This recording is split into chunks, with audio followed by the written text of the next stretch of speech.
right? I'm honestly saying, like, I think the left needs to do some soul searching on this issue. Like Nick Fuentes and Candace Owens, I don't think either of these people believe we went to the moon, and they're semi-prominent voices on the right. Like, what is the soul, and the left has a soul search? Would you truly expect, if a Democrat gets elected next time, to try to go back to normalcy when you've got subhuman, degenerate, hellspawn demons like Jim Jordan and Comer and Marjorie Taylor Greene and Mike Johnson and all these actual satanic figures still crawling around the House and in Congress? I just don't know how you would ever expect that to happen. Well, I mean, if we're going to be in the, everyone's a satanic figure land, it certainly won't. They are satanic figures. They are satanic figures. This is the issue that I ran into. I think you don't think it's that bad. Wow, how's it going? There we go. Pretty good. You? I'm surviving one day after another. I'm still here like a cockroach. Yeah, I heard you got, well, maybe you could tell me. I heard you got some good news on your court case, but I didn't follow that closely. Depends on what you consider good news, but it's all just, oh, you're like a lawyer guy, actually. I can bitch about it, can't I? Yeah. I'm in the industry. Have you ever heard of this little rule called when you submit stuff to the court, you're supposed to make it available to the opposing party? Yeah, that's a pretty big one. That's one that'll get you and piss off a lot of judges if you don't follow that one. One of my favorite things about, oh my God.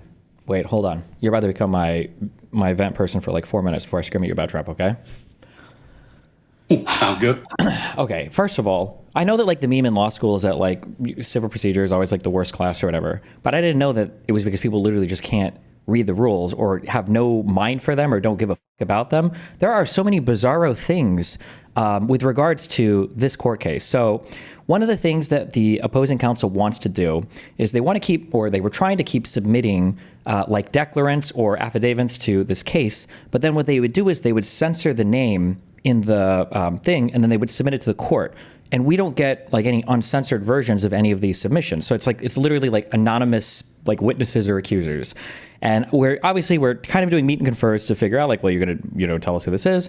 And then where we're at right now in our meeting confers is they're saying, well, this is what we've done. We also filed a motion to seal these things. And what we're going to do is if the judge approves it, then we'll file it under seal and then we'll make it available to you. But if he doesn't approve of the filing under seal, then we're just going to withdraw it. So they're just like, they're spamming like all these like random things. I say all these random, there's like 4 of them, but it's like they're like half the submissions on this have like redacted. I don't even know who the messages are or where they're from because like, yeah, it's just like, it's very fucking annoying. Is this state court or federal court?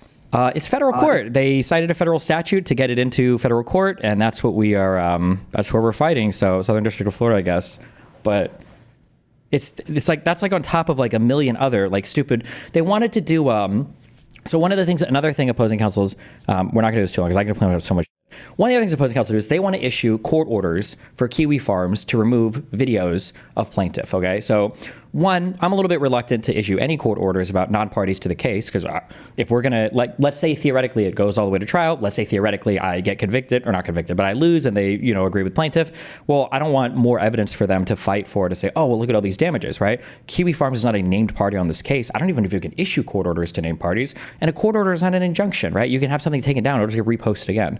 So we fought over this a little bit. We're like, well, court orders seem kind of silly, but we're like, okay, listen, if you want to do court orders to take down these videos, that's fine. But can we also take down like all of the videos, like all 30 of them instead of just like the 3 involving plaintiff? And they said, we can do that, but you have to pay all of our court costs so far, all of our legal fees if you want us to do that. I'm like, what? No, what the so obviously we are contesting that motion. And then, and then we were at our hearing. They were like, isn't it extremely crazy that you're trying to prevent plaintiff from having their videos taken down? It's like, I'm not preventing shit. You can send them whatever you want, but I'm not going to have a court order issued out of my case to a non-party. And you're not even going to agree to take my shit down without me paying you guys for it? Oh my God, there's just so much absolutely unbelievable stuff. Oh, the final thing I'll about, I'm so sorry. We had a huge hearing over, they tried to file a TRO 2 months after the case was filed. Okay, so he's stupid. All right. The judge excoriated him on this. One complained that they had cancer. The other complained that they had a cold for 2 weeks. I'm not joking. Then they rolled that into a preliminary injunction. We had a hearing for this 2 months ago. And as part of this preliminary injunction hearing, it was an open court. Nothing, no, not sealed, not secret or whatever. I think the hearing went very bad for them. And it went so bad for them that right after the hearing happens, I'm happy because finally we get a whole bunch of testimony from me and Jane Doe that's under oath in front of lawyers with direct and cross-examination. They immediately moved to seal the transcript for the public hearing that we had, and now I have to wait months for the judge to rule on the ceiling for that. That's been my life for the past few months, but yeah. Anyway. Yeah. So if this sounds crazy to the audience, the thing that isn't talked about a lot because it's just kind of like inside baseball in law is that a lot of this preliminary stuff like discovery, et cetera, is kind of a game of chicken between the parties where, there's gamesmanship that can be played. And the game is kind of like, well, if we go to the judge, who's going to look like an asshole? Sure. Because what you don't want to do is be the one who is acting crazy. Then you go to the judge and now the judge thinks you're irresponsible and doesn't trust you, right? Mm-hmm. But it's weird because not all parties have the same concern for their reputation. Yeah. Let's put it that way. Yeah, so my big like, issue with this is that because it's all because all the filings are public and everything, there's already like the ridiculousness that the fact that like there's a protective order to protect just the name of the plaintiff who is very publicly accused me and publicly is already feels like a little bit goofy. And then the fact that obviously it's my reputation that's being attacked the entire time. So in terms of me, like the damages are always, mounting as the case progresses. And then plaintiff has literally nothing to lose. And so I have to balance out like, okay, well, what can I even lose if I lose the case versus how long this goes on for? All of the extras. I was just like an ordinary person. I wouldn't care nearly as much, but Jesus, how it's very, very annoying. Yeah. Well, and the timing. I mean, I know this happened right after we met in person for the first time, and you were in New York to do like politics meet and greets, right? Like that was basically what was happening at that time. So that's not a ideal moment. Yeah, fun times. Anyway, that's my complaining about everything. How's your life going, buddy? I can't complain, man. Just got back from vacation. My brain's like only quasi-functional. So when you yell at me, hopefully it'll wake me up and get me back in lawyer mode. All right. Where did you vacation to? Are you allowed to say, or you want to keep that secret? I'll keep it general. I was in Europe. I visited some family. I did find out that when people say that like the public perception of America has decreased under Trump, they're not kidding. Oh, like damn. people are very comfortable in Europe being like, oh, you're from America? F Trump. Which, depending which side you're on, might be a good thing or a bad thing. I don't know. I think JD Vance would like that. But sure. Yeah, that was a little weird. That was definitely not the vibe in previous visits. Yeah. Okay. You tweeted at me. We were what was it? What was this even over? What were we fighting over? Yeah. So you were calling for like sweeping investigations into like Trump and his family and everybody he knows. And the comment I made was, you're making the argument for sweeping pardons. And this is the thing that's been driving me crazy about this, because like Trump, he calls for investigations for all kinds of reasons that have almost nothing to do with the investigations. I think we could probably agree. But I think what we're getting into is this, like, I think it's going to be a really terrible norm. Like what Biden did will just become the new norm. Like when the president leaves office, he just pardons everybody under the sun, pardons his family, pardons his friends, pardons his associates, because we kind of normalize these investigations. And if you're leaving office, why wouldn't you? Why wouldn't you pardon everyone if you think that's a realistic risk? And I think that's a really bad state of affairs. A minor correction or minor thing I would fight on there is I would say that if we're going to say that this type of behavior was normalized, I would say it was normalized in a far worse behavior on Trump's first term than on Biden's term. And I'll just say specifically with regards to the pardoning of Roger Stone. Oh, I mean, yeah. I mean, look, I think that like, I'm not going to fight you about who started it. Like, I mean, okay. Trump ran in 2016 on Lock Her Up, right? Like, so clearly, like, investigations into political opponents have been part of his shtick from the beginning. I guess my concern is that when you enter in this age of political prosecutions being like the done thing, I don't think that works well. Like, I think it's really bad for institutional stability. It's really bad for rule of law. It's really bad for the state of our politics. And what frustrates me about it is that when I say that, I am totally willing to say Trump shouldn't do it either, right? Like I'm saying that it's a bad thing. And I catch endless shit from both sides on this. Like, I mean, Rob Noor lost his shit on me because I told him, like, I think political prosecutions are bad. And he's like, well, you gotta prosecute all the Democrats till they learn their lesson. And then I talked to somebody on the left, like, you gotta prosecute Trump till they learn their lesson. I'm like, I'm not sure you guys are seeing how this is going to play out. It looks like it's going to play out badly. Yeah. Have you, are you familiar with The Prisoner's Dilemma? Yeah, for sure. So, okay. So for the audience, formalized version, I think of this as there are, I think it's 4 potential outcomes, or maybe 3, depending on how you look at it. So either you lock up 2 people in different rooms and they're interrogated. If both people cooperate with the cops and they turn each other in, then both of them are absolute losers. If neither of them cooperate with the cops, then neither of them get arrested, I think, and they both go free. And if one of them cooperates with the cops, then the other person is super fucked, and the person who cooperates might get like immunity or something even better than having just walked. So it's like a weird world where, in a way, you're kind of incentivized to over the other side. And if you can both cooperate, it would be better, but it's hard because you get more reward for somebody over than cooperating, et cetera. I think that the issue that you run into with this, like, oh, we shouldn't lock up or prosecute or investigate Trump's family or anything else, is that Trump did this in, I would argue, an egregious way in his first term. And then we had the second term of Biden, where I would argue the egregiousness went in the other direction. I think that Garland should have been far more brutal in his pursuit of going after Donald Trump. And I think he massively failed there not doing that or not expediting those investigations or whatever. And then now we have Trump elected again, which seems to signal that the American people didn't care that much. And now Trump, I would argue, I think we could go through at least 3 or 4 different examples of the way that he's used the DOJ in ways that I would say are exceptionally bad through all of compared to anything else in U.S. history.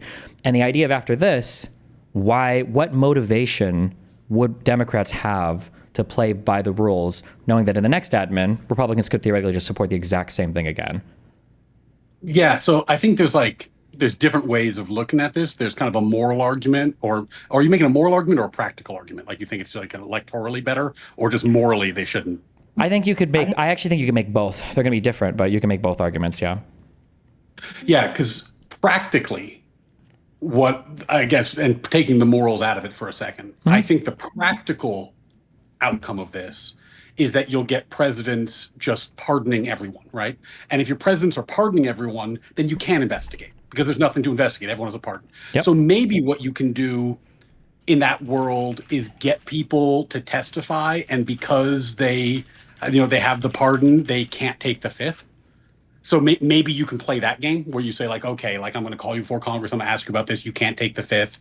So, but then you still get presidential, executive privilege. It's not going to go that far. And I don't know, man. Like to me, when Biden pardoned everyone, I was like, okay, politically that's a disaster. Like obviously that's really bad for his party. As a father, like of course you pardon your kid. Like that he's going to get investigated. It's coming down the pipe. Why wouldn't you pardon your kid in that circumstance? Like, so I would fight on a couple of things here. So one, whether it's good or bad politically, I'm not even sure how true that is. Again, apparently the American people just don't care. 2, I don't think he pardoned Hunter Biden just because he was his son. I think he pardoned Hunter Biden because of the relentless investigations that the conservatives had done, the fact that they turned up nothing, and the fact that the convictions that we got were worthless, highly politically motivated convictions. And then to the second point, in terms of like, this is going to set a bad precedent or people are just going to start pardoning everyone. I mean, Trump's kind of already done that. So, I mean, you might even be one of them. I'm not sure. I'd go back to our debates and check. I talked to a lot of conservatives prior to Trump coming into office, and I asked, like, how would you feel if he would pardon every single J6er? And some would say, well, that probably wouldn't be good. Others would say, well, he should pardon all of them, but except maybe not the violent ones. And then now he just pardoned everyone and no one cares and they all moved on. So like at that point, like practically, it seems like America doesn't give a fuck about it. It doesn't seem like it plays on a lot of Americans' minds. So why let the other side do it over and over and over again? And then you're just like, yeah, well, I think that if you think that it's good for your political projects, that's one argument, right? Like you could say, like, I think the investigations will be helpful politically, and I'm not super concerned about presidents just pardoning their whole families and everyone they know when they leave office going forward, because I think we're already in that world. And if that's your position, that makes sense. I mean, I think that's a bummer, and I hope that that's not where we are. Like, I would like to get to a place where investigating the other side and people don't feel like they need to give these pardons at the end of their term in office.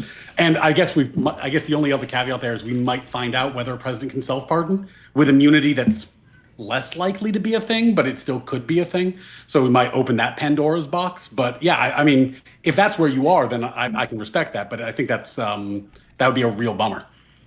I mean, I think that like because Trump has done so many things individually that are all on their own, I think immediately disqualifying, honestly, of your right to life in a video game. But like way past like whatever like legal norms there would be. Like Donald Trump pardoned. How many convictions were there on the seditious conspiracy? Was it 12? He pardoned people that were convicted of of seditious conspiracy, and the seditious conspiracy had to do with putting Trump back in the White House. Like that. I mean, we're it's whatever it is. We're way past. Like, no, we're not even talking norms at that point. We're talking like, chapter 2 of the start of the American Civil War 2.0 or whatever. Like, that's just why. And that's not getting into all of the other insane political pardons, whether we're talking Manafort, whether we're talking Flynn, whether we're talking Roger Stone, whether, whatever else. It's like Trump has pushed this beyond all reasoning. And I don't see where the political penalty is for any of this. Like, if there's no political penalty, if you were a Democrat coming in office, why wouldn't you just say like, oh, I guess it's just a new weapon that we have now to use against our political enemies? And so I guess the thing I'm going to say is that that is a calmer version. It's the mirror image of the arguments Rob was making at me from the right about all the terrible things that the Democrats have done and all the reasons why there must be political prosecutions to teach them a lesson so that the American people can go forward. And he even conceded that he thinks it is a better world, like if you could just be the czar of the universe, it's a better world if we don't have all these political prosecutions. But the only way to get it there in his mind is to go through the mud and to go through the process of dragging every Democrat before the House and bringing charges, all the congressional hearings and that sort of thing. Yeah, I agree with Rob 100%. We just disagree on the facts. Oh yeah, so I mean, but that's what I mean. Like I think that the reason why whenever I talk about this, I get like you can tell when you're actually occupying a centrist position because you get just endless from both sides and nobody's your friend. Well, do you think at this point, do you think that Kamala or Trump would have been better, at least insofar as rule of law is concerned in the United States? My God. Oh my God. If we're gonna do this again. Oh, sorry, not again. I haven't done it with you. I did like 10 hours on these hypos with Pisco. So sure. This is well, so just to be sure, but we don't have to do it because you don't have a centrist position. You have the MAGA position on this, right? If you think that they're even remotely equivalent, like if you had to rank from 1 to 10 how bad Trump's rule of law violation has been, and then 1 to 10 how bad either Biden's was or how bad you think Kamala's would have been. I think Trump's been. I think things have changed. We haven't spoken in a while. Like since we spoke, and I can't remember the exact date, but it was a while ago. Trump's administration's position on particularly freedom of speech, and also things have changed, but like to a lesser extent due process, but due process as well, and general rule of law has been quite bad. Like the facts got a lot worse. Sure, so, I wouldn't say quite bad. I would say the worst in all of American history. I think. I don't know if it's ever been this bad ever. It kind of depends on how you view like rounding up people and putting them in camps, because American history has some dark chapters. But there were better. We had better reasons to round up Japanese people and put them in camps during World War II than we did to say that we're at war with Venezuela, and that's why we have the Alien Enemies Act. I think the Japanese internment camps were more defensible than the invocation of the Alien Enemies Act. Do you disagree with that? Yes, because I think the Japanese internment camps were, and we have to get stats on this, but like my gut read of history is that they were sweeping in a way that is not comparable to what's happening here. Like that really was, you were just being rounded up on the basis of your nationality, and it was being done on a scale that dwarfs what's happening now. That's my understanding of it. Benefit of the Alien Enemies Act is it can be done on basis of nationality. Now there were way more. I don't know if it was just Japanese. It might have been more all Asian citizens for some of the United States, but definitely Japanese. But like if you were a Venezuelan national, you can just be rounded up and deported, not put in a camp, but deported to CCOT as well, right? You're not even staying in the U.S. until this can be figured out. You're getting deported to a crazy place in El Salvador, right? No, this is the thing. The other thing that I've been pissing off MAGA people with when I pointed out recently is that like if you are someone who's pro deportations, and let's just assume for the sake of argument that's what we're talking about right now, like so we can get past the policy for a second. Let's say that's your goal. This idea that you can deport people into prisons is super bad, is long term. It's super dangerous for even that goal, because the whole legal framework around why you can deport people is that it's not a penalty, so they don't need criminal levels of due process. That's why you can have like a quick hearing and then out you go. If you're sending someone to a camp or a prison, the Supreme Court is going to demand more due process. And they've been signaling this, that like they have some concerns about the due process aspects of this. So like long term, you're actually going to create the roadblock towards your own policy goal by doing this. Like, sure, that's fine, but just to, and I agree with you on this. But so like there was a better reason to intern Japanese citizens during World War II than there was to deport Venezuelans. Like, we were actually at war with Japan. We're not at war with Venezuela, right? Do you agree that we're not at war with Venezuela? They're not invading us? I think that's true. The point I was making is that the number of Japanese citizens who were... I understand the scale was larger, but I mean, ignoring scale, like... And the number of people who were impacted who had no loyalty to the Japanese Empire. I understand the scale. The scale is one argument, sure. And we can talk about the scale, I guess. That would be the only saving grace. But the invocation of the Alien Enemies Act here is completely unhinged. And then the deporting them to a foreign prison, not putting them in camp in the United States until we figure out what we're doing, but deporting them to a prison, I think it's worse. We can argue that the internment camps maybe were worse because of the scale of it, but we weren't deporting these people into torture camps. And we at least had, it was like World War II. It was arguably some kind of existential war for at least Europe. Yeah. I think we're glossing a pretty major detail. And again, this is, I haven't looked at this history in a long time, but to my recollection, Japanese citizens, American citizens, were being put into camp on the basis of their ethnicity. So that's a little different than a non-citizen being deported. Yeah. Wasn't it required to show some citizen trace for the World War II for the internment camps for the Japanese? I don't want to go on a huge limb here. My recollection was that that citizenship was not like a factor. I thought it was just nationality. If you could be a Japanese American citizen and then you wouldn't go into camp, that would be a good argument in favor of your position. But I think it was the other way around. I wouldn't, but I would need to look at it. Okay. You had some tie to, I haven't done this. It says Japanese and Japanese Americans, so second generation Japanese people, which would be American citizens. So that's a pretty big difference, right? It is a big difference, but it's still more defensible than saying that we're at war with Venezuela. I think, like, for example, like if the policy of the Trump administration was to deport American citizens of Venezuelan descent, that would be an order of magnitude worse than what he's doing. Well, but that's but without the due process, which the Alien Enemies Act allows him to evade, I mean, that's kind of what he has the power to do now, right? It doesn't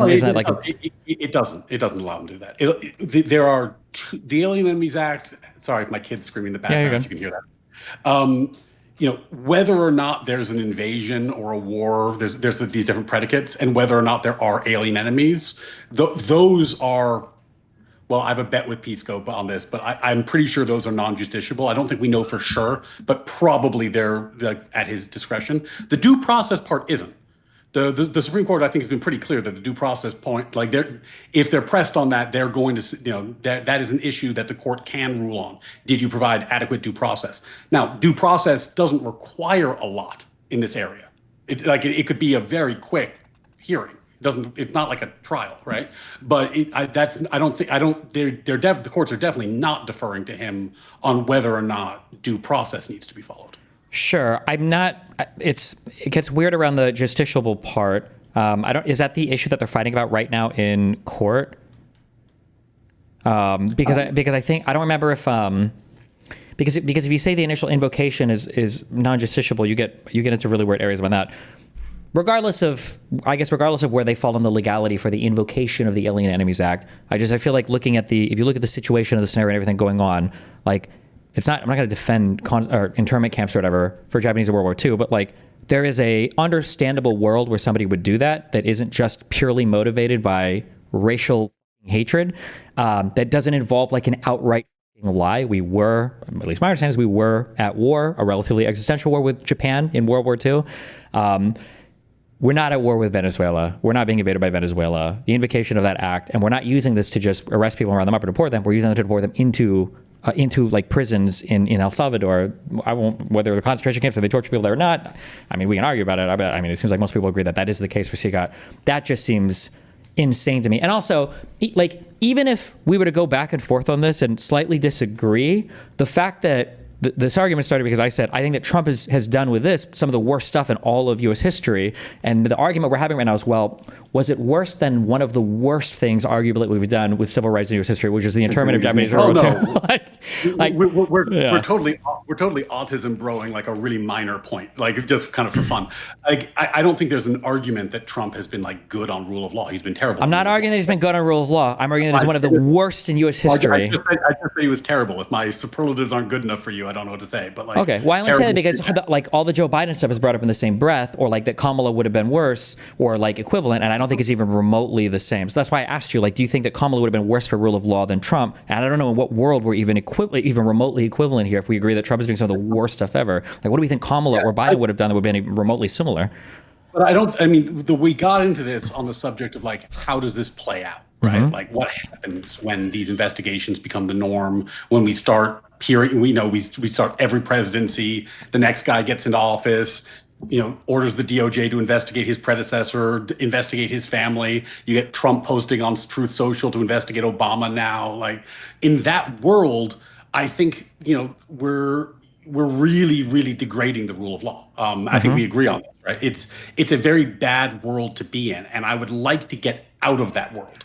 Now, you and Rob Noor apparently agree on the only way out is through. I'd like there to be some other option. Like, maybe people are like, at some point, this is his last term. We say, okay, we're done with him.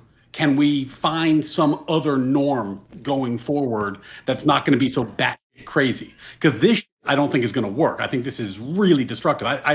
If people who grew up in this grew up and said, yeah, American criminal law is kind of bullshit. The federal government just investigates people politically.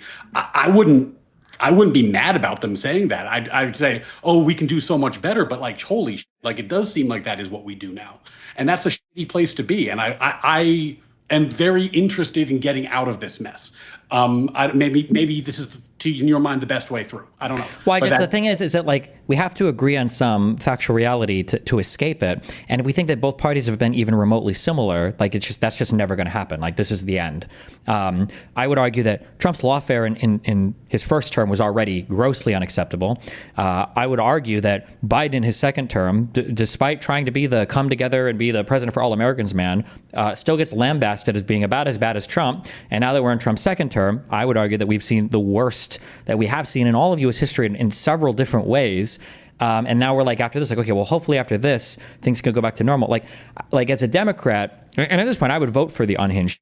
I'm going to be honest, this is very personal, okay? I actually came 15 times last night when I saw that tweet that Gavin Newsom was going to gerrymander the out of every conservative out of California. I actually sat in my fucking bathroom and I jerked my for 15 orgasms when I saw that. So I was so fucking happy that there is somebody in this country that wants to put Republicans on the same playing field. The fact that we had the Gore with Bush and that election tossed, the fact that we had a lost Supreme Court pick under Obama, and then that is whatever.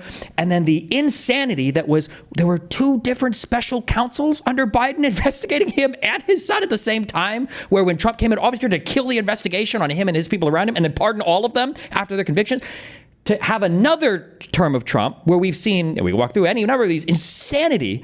And then it's like, wow, I hope the Democrats take us back to normalcy. I'm like, nah, I hope that at least like the methods of whatever capital punishment are at least fun to watch on TV. Like, I don't understand why anybody who's a quote unquote centrist or Republican would ever expect any Democrat to come back and be like, okay, well, let's play by the rules now. Because I wouldn't expect any Republicans to. Why would I have any reason to? They haven't paid any consequences. None of them have suffered at all for any of the insanity over the past like 25 years. Like, most of the Republicans still think the 2020 election was stolen.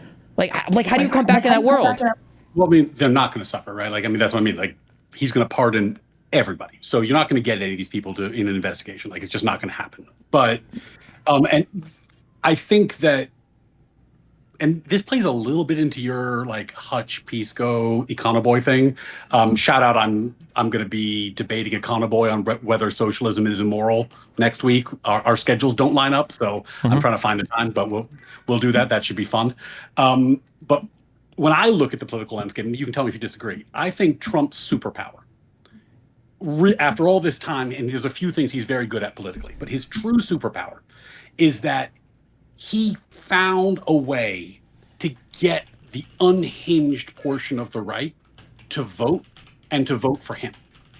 Like the QAnon crowd. Like, I mean, these are not people who were voting previously, right? They are the mirror image of the crazy tanky socialists on the left-hand side, of the spectrum who never vote Democrat. And he found a way to mobilize them. As long as that vote's in play, unhinged behavior is going to get rewarded. I don't know what else to say, because like that vote likes some unhinged. Just like, honestly, like if Hassan's crowd voted, they'd love some unhinged too. Like that's just who these people are. If that crowd stops voting, like they used to not vote when Trump's no longer in the picture, like they didn't really vote when he wasn't on the ballot, like in midterms and that might be a path to normalcy. Because I think the new thing in American politics is that they're voting. I don't think that ever happened before. So the issue is that the unhinged portion of the right that's voting for Trump is basically 95% of the Republican Party. Trump has, within the Republican Party, some of the highest approval ratings of any president in history, despite the fact that he has some of the lowest overall approval ratings, the second lowest. The first lowest was him in his first term right now. That something is fundamentally broken there, and I think it's a mistake to view it as just Trump. I think that McConnell saying that they were going to force Obama to be a one-term president, I think that McConnell refusing to even have a Senate hearing for Merrick Garland as an Obama Supreme Court pick, despite the election being a year away. I think the Ken Starr 5-year obsessive investigation into Bill Clinton to try to find some reason to get him impeached or thrown out of office. I think that the Supreme Court ruling in Florida that forced Gore to resign that election before truly they had the recount they deserved. I think all of these things and the lack of consequences that conservatives have ever paid for anything.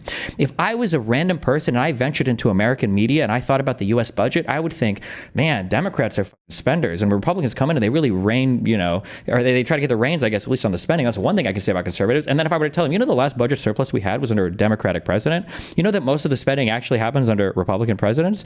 Like nothing is real to any of the conservatives. They don't have, how do they even have the reputation of being fiscally conservative? Like Donald Trump right now, we just had our big, beautiful budget. He's trying to pressure the Fed to lower the interest rates. Like it's nothing is real. And when there's no shared reality, I don't know what, would you truly expect if a Democrat gets elected next time to try to go back to normalcy when you've got subhuman, degenerate, hellspawn demons like Jim Jordan and Comer and Marjorie Taylor Greene and Mike Johnson and all these actual satanic figures still crawling around the House and in Congress? I just don't know how you would ever expect that to happen. Well, I mean, if we're going to be in the everyone's a satanic figure land, it certainly won't. I think they are satanic figures. They are satanic figures. This is the issue that I ran into. I think you don't think it's that bad. No, I think that politicians, by and large, are immoral and like to win. And the right has coalesced around what is winning. The question I was posing is that working because it's the new normal? And if it is the new normal, by the way, then you're probably right about all the stuff you've been saying. Like, if that's the new normal going forward, then there's no reason that I could give why Democrats should attempt to do like sane, old school, respect the institutions, respect the office type behavior. But if that stuff starts fading when Trump is no longer there to, galvanize the base, then there would be a way forward. And so I'm maybe overly optimistic, but I'm fingers crossing that that's what it is, because if we go down the road you're suggesting, I think things are going to get a lot worse before they get better. And I'm hoping that there's some way that we can avoid that. We're already way down that road. That's the issue. Like, if I think of just the Eric Adams scheme, is there a single thing that Biden in his 4 years did just on that, even cumulatively to that the Eric Adams thing? Or, I mean, you can pick so many, Trump's crypto thing. No. I think I'm saying, well, I know. Hold on. I know you're about things on the Trump side. I'm asking, in terms of Trump and the Eric Adams scheme, is there one thing that Biden did? Yeah, I'm agreeing with you. I'm saying, like, you could pick just the Trump crypto thing, and you say, like, well, what's the second most corrupt thing after that? And you no, well, yeah, but I'm just saying that, like, because we keep saying like both sides, like you said, politicians are immoral and like to win, and I'm saying that no, I'm saying that MAGA and the conservatives are very special outside in their own world right now.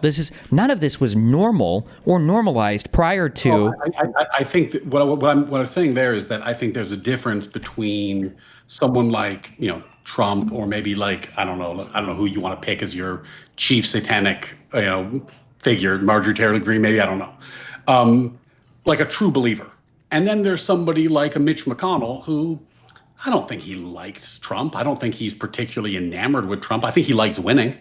I think that he's willing to ride the winning horse, even if it's kind of gross, and I think that the opportunistic politicians will change course if the wind changes. The true believers won't. But I mean, I guess my assessment is different than yours. I don't think the true believers are 95% of the base. I think that I think that they are part of his base and a big part of his base. But I don't know if sure. But then if you agree on the scale, when I ask who's worse for rule of law, Kamala Harris or Donald Trump, what are you possibly considering in your mind to make these two even remotely equivalent? I didn't say they were equivalent. But it sounded like there was like a heavy consideration there. Like would you agree that Kamala Harris would have been immensely and supremely better for? I was trying to decide if I wanted to pivot into the giant debates that Pisco had and I had on some of these topics, and I opted not to. There are certain things that the Democrats were doing that I thought were really bad and caused them to lose. And in that moment, they deserved to lose. I certainly think the Trump administration has done some terrible things, and hopefully they will lose as a result. Like when you think of like things that the Democrats did, what is the single most worst horrible thing you can think of over the past 10 years with regards to like rule of law stuff that you think the Democrats did? Oh no, that's why I didn't pivot to it, because it's not going to be the same thing. It's like, I think that the Democrats were on the verge of attempting to make racial preferences legal in a lot of places, which I thought was pretty gross. I thought that the cover of Biden's health and whatever was happening. Biden's health not relevant to rule of law, and Trump's health is currently being covered up by the entire Republican establishment as well, right? Well, sure. So I understand. I'm just trying to understand. Sure, I'm just trying to understand when we say Kamala could have been worse for rule of law, overall, just broadly speaking, than Trump. I didn't say that. What I said was, you asked the question, and I paused because I was trying to figure out whether I wanted to pivot into these other problems I had with her, and I chose not to. I agree with you that Trump's worse on rule of law. Like, okay. I don't disagree. Yeah. Okay, that's okay. That's all I was. Okay, so I was curious about. I know you're prepping for your debate, so we got you. Like, it's you got to like get in there, but. I'm not prepping for a debate. The issue that I have is that the constant downplaying of like everything that Donald Trump does, it actually drives me insane.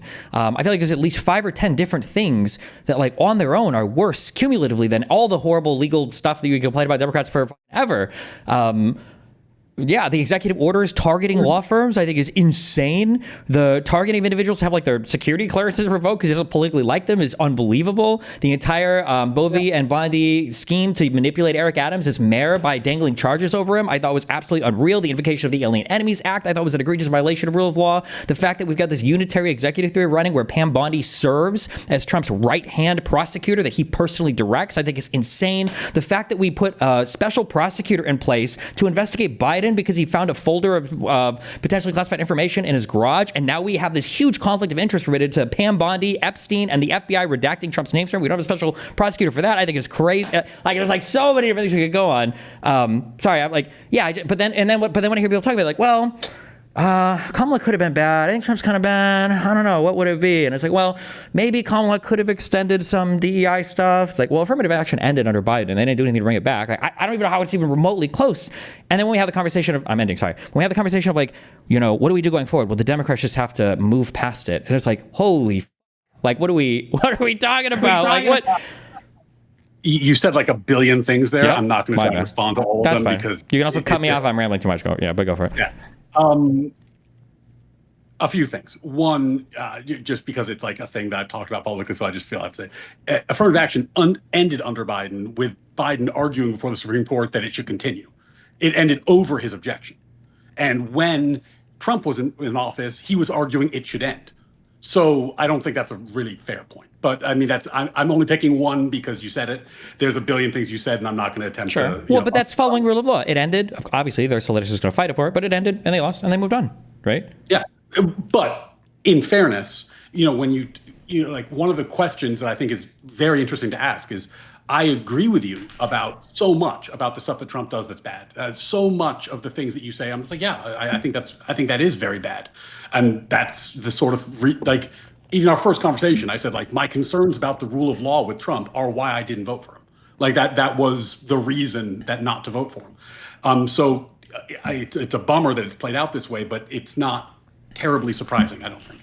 The question is, why are Democrats the only thing less popular than Republicans? Like what? Like with all that you've just said, why is it the Democrats are so unpopular? And it seems like the answer is because they don't fight hard enough. But I wonder if the answer is that there's this obsession with symmetry. There's an idea that like the sides are going to be held to the same standard, and I think that might be a little utopian. I don't think that's how it works. Yeah, but I think one of the reasons why, there's a lot of things. One, I think, is the just massive misinformation apparatus that the Republicans control from top to bottom. Today, Trump literally fired his Labor Department secretary, because he, not the top secretary or whatever, but because he didn't like the jobs numbers that they reported. So the fact that Republicans have like this absolute top-down media control is, I think, a huge thing. And the second thing is you say like, well, they don't feel like they'll fight for them.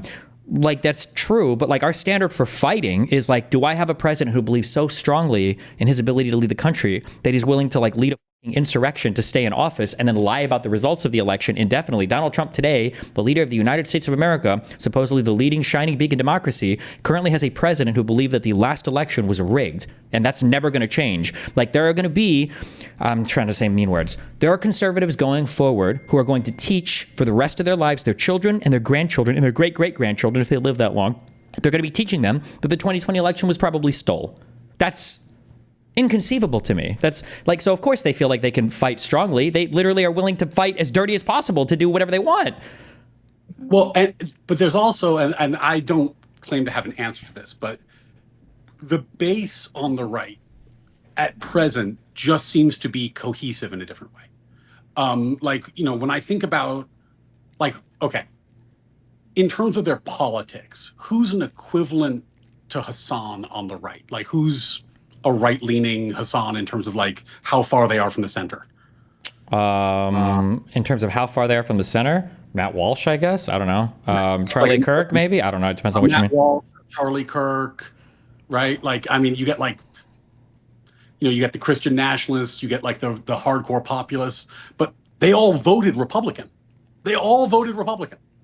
Right? The left is not cohesive in that way. So I think when we start playing these games of like zero sum, as presently constituted, that favors the right because their base is cohesive in a way that the left isn't, and the left fragments on these various wedge issues, Israel, Palestine, whatever it'll be something else next time, right? Like I don't think that battlefield favors the left, if I'm giving my honest assessment. I think the left wins when they are inspirational, when they are practical, when they sound like, prime Obama, prime Bill Clinton. I think that's the blueprint that has been successful because their base is such a big tent and it has so many different ideas that the only way when you're down in the mud, it doesn't inspire and it doesn't bring the people in. I think the left just operates differently than the right. And I think that asymmetry is going to be a battlefield that really favors the right. I think in this kind of like dirty, meme, edgy content, the right has a huge structural advantage. I think it just is a better area for them to play.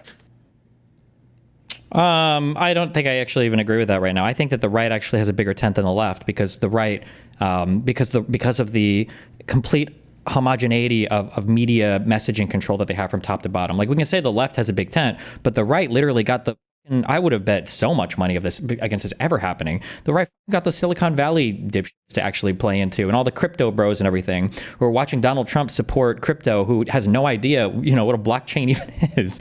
I feel like the right incorporated a ton of new people. You saw a lot of the Hispanic vote in Miami and Florida start to sway more conservative than they thought they had. You saw young people, even young men, kind of sway a lot more conservative than they thought they could. But I think. Dude, I mean, you just said the magic word, right? Like, I mean, that in terms of like the massive self-owns on the left, the way that they've lost the young male vote is like an unbelievable self-own. Like that was. It's not a self-own though. It's an own insofar as the Republicans control the media apparatus and can demonstrate and do whatever message that they want. That's insane to me. It's crazy that the messaging and I'm not saying this is like the politicians necessarily, but if you look at like the messaging within like the left media sphere for the past 10 years, there was an article that came out recently that said something like, girls are now achieving more than boys in every area in academia except one. And here's why that's a problem. That was essentially the title. And it's like, whoa, holy shit. You just said that other than math, girls are outperforming boys in every other subject. And it's a problem that they're not outperforming them in math. That's the article. And in a world where that's like, the mainstream leaning opinion in left-leaning circles getting published in publications, you're going to have a male vote problem. Like, I mean, this isn't rocket science. If you think David Hodge is going to solve your male vote problem, you've lost your mind. And then they kicked him out for a gender quota, which is hilarious because it wasn't even. It was a gender quota that required a man. So it wasn't even like a good reason to kick him out. But they thought a gender quota would be like a good way to kick someone out, that would be a palatable way to kick people out. There's an undercurrent on the left that really does believe that we should still be in this world of de facto or in fact quotas based on race and gender to ameliorate historic wrongs. And it pisses people off, and it lost them a ton of male support. And it's not a mystery. They did this to themselves. So that's a cell phone. But also fixable. Like, that's totally fixable. That is something they could just change. I don't think they are, but they could. Okay. Sorry, I was thinking of different ways to kill myself. Okay. This is an issue that I run into every single time. I've had this on Piers Morgan. I've had this every single centrist, every single conservative I've talked to. Every single time I run into this issue, okay? I have this thing where it's like, I think that Republicans are disgusting. It's like, why? I think that the statements that Comer has made in front of Congress, I think that the position that Jim Jordan occupies on all these panels in the House of the relentless investigation, I think all the things that Donald Trump, Bondi and Bovee, Dumb and Dumber, the Kash Patel and Bongino, this back and forth, the Epstein files, I think that the insanity that Huckabee's wild statements that text to Trump related to Israel, like all of these people that are cabinet members, RFK Jr., and the insanity that's been going on with the Health and Human Services Department, all of these insane things going on. And it's like, okay, fair point. But did you see this article that was a huge L about men and women in school? And it's like, how am I possibly, I'm fucked at that point. If I can point to, if we want to say that political parties taking positions on things should cause them to lose or gain votes, how the fuck is it that the party that supported Andrew Tate has any women that vote for them at all, right? The idea that the left can lose votes on every single article and every single tweet and every single random social media post, I don't believe that. I think that what we're talking about, I think the only reason you even know that article exists is because some conservative tweeted it, and because Charlie Kirk retweeted it, and because Steve Bannon and Nick Fuentes and then Donald Trump and then Candace Owens and every other person cycles this stuff. And then you're in this world, it's like, okay, well, Donald Trump might have said this bad thing, but holy shit, I saw this article at The Atlantic, and they said over there that boys and girls might be gender identity confused, and now I'm not really sure who I should vote for. And then it's you look at the average Democrat, you look at the average center-left Democrat, most center-left Democrats don't give a fuck about any of these issues. You're going to the most extreme, people posting articles in the media and stuff, and it's not even a majority position of anybody in the party. And somehow the Democrats, it's fair that the Democrats have to answer for that. Well, the Republicans seem to elude any responsibility for the Republican side. I don't know. That's just mind-blowing to me. I mean, I think in your quest for symmetry, you're like missing the most fundamental point here, which is that, like I said to you now a few times in a few different places that one of my concerns was that the left seemed to be in favor of discriminating against my children in various ways. Now, there's a lot of stuff you brought up I agree with. There's a lot of stuff that I really don't like about Trump. And in fact, I don't know if you recall this, but I've never even voted for a Republican. I voted left my entire life, right? I just sat out the last election. So like I am a gettable vote. The problem is when I say like this is a self-own, what I'm trying to do is be helpful. Right. I'm honestly saying, like, I think the left needs to do some soul searching on this issue. Like they need to do some soul searching about what the fuck to do about the crazy tanky wing. Wait, like, so what is the soul searching that like no more crazy people can write articles? Oh, I don't understand the soul searching. Like Nick Fuentes and Candace Owens, I don't think either of these people believe we went to the moon, and they're semi-prominent voices on the right. Like, what is the soul? And when the left has a soul search? I think the left needs to start being clear about what it's for and what it's against. And I think that like, but the right isn't clear about what they're for against. Is that the asymmetry? The asymmetry is not going to be, isn't going to matter, because what I'm saying is that the thing that was concerning to me about this policy is intensely personal, because I have young children who would be discriminated against in a world of affirmative action. So I would prefer them not to be in that world because they're my kids. Do you think, hold on, wait, were you more worried about, go ahead. You can bring up a billion things, right?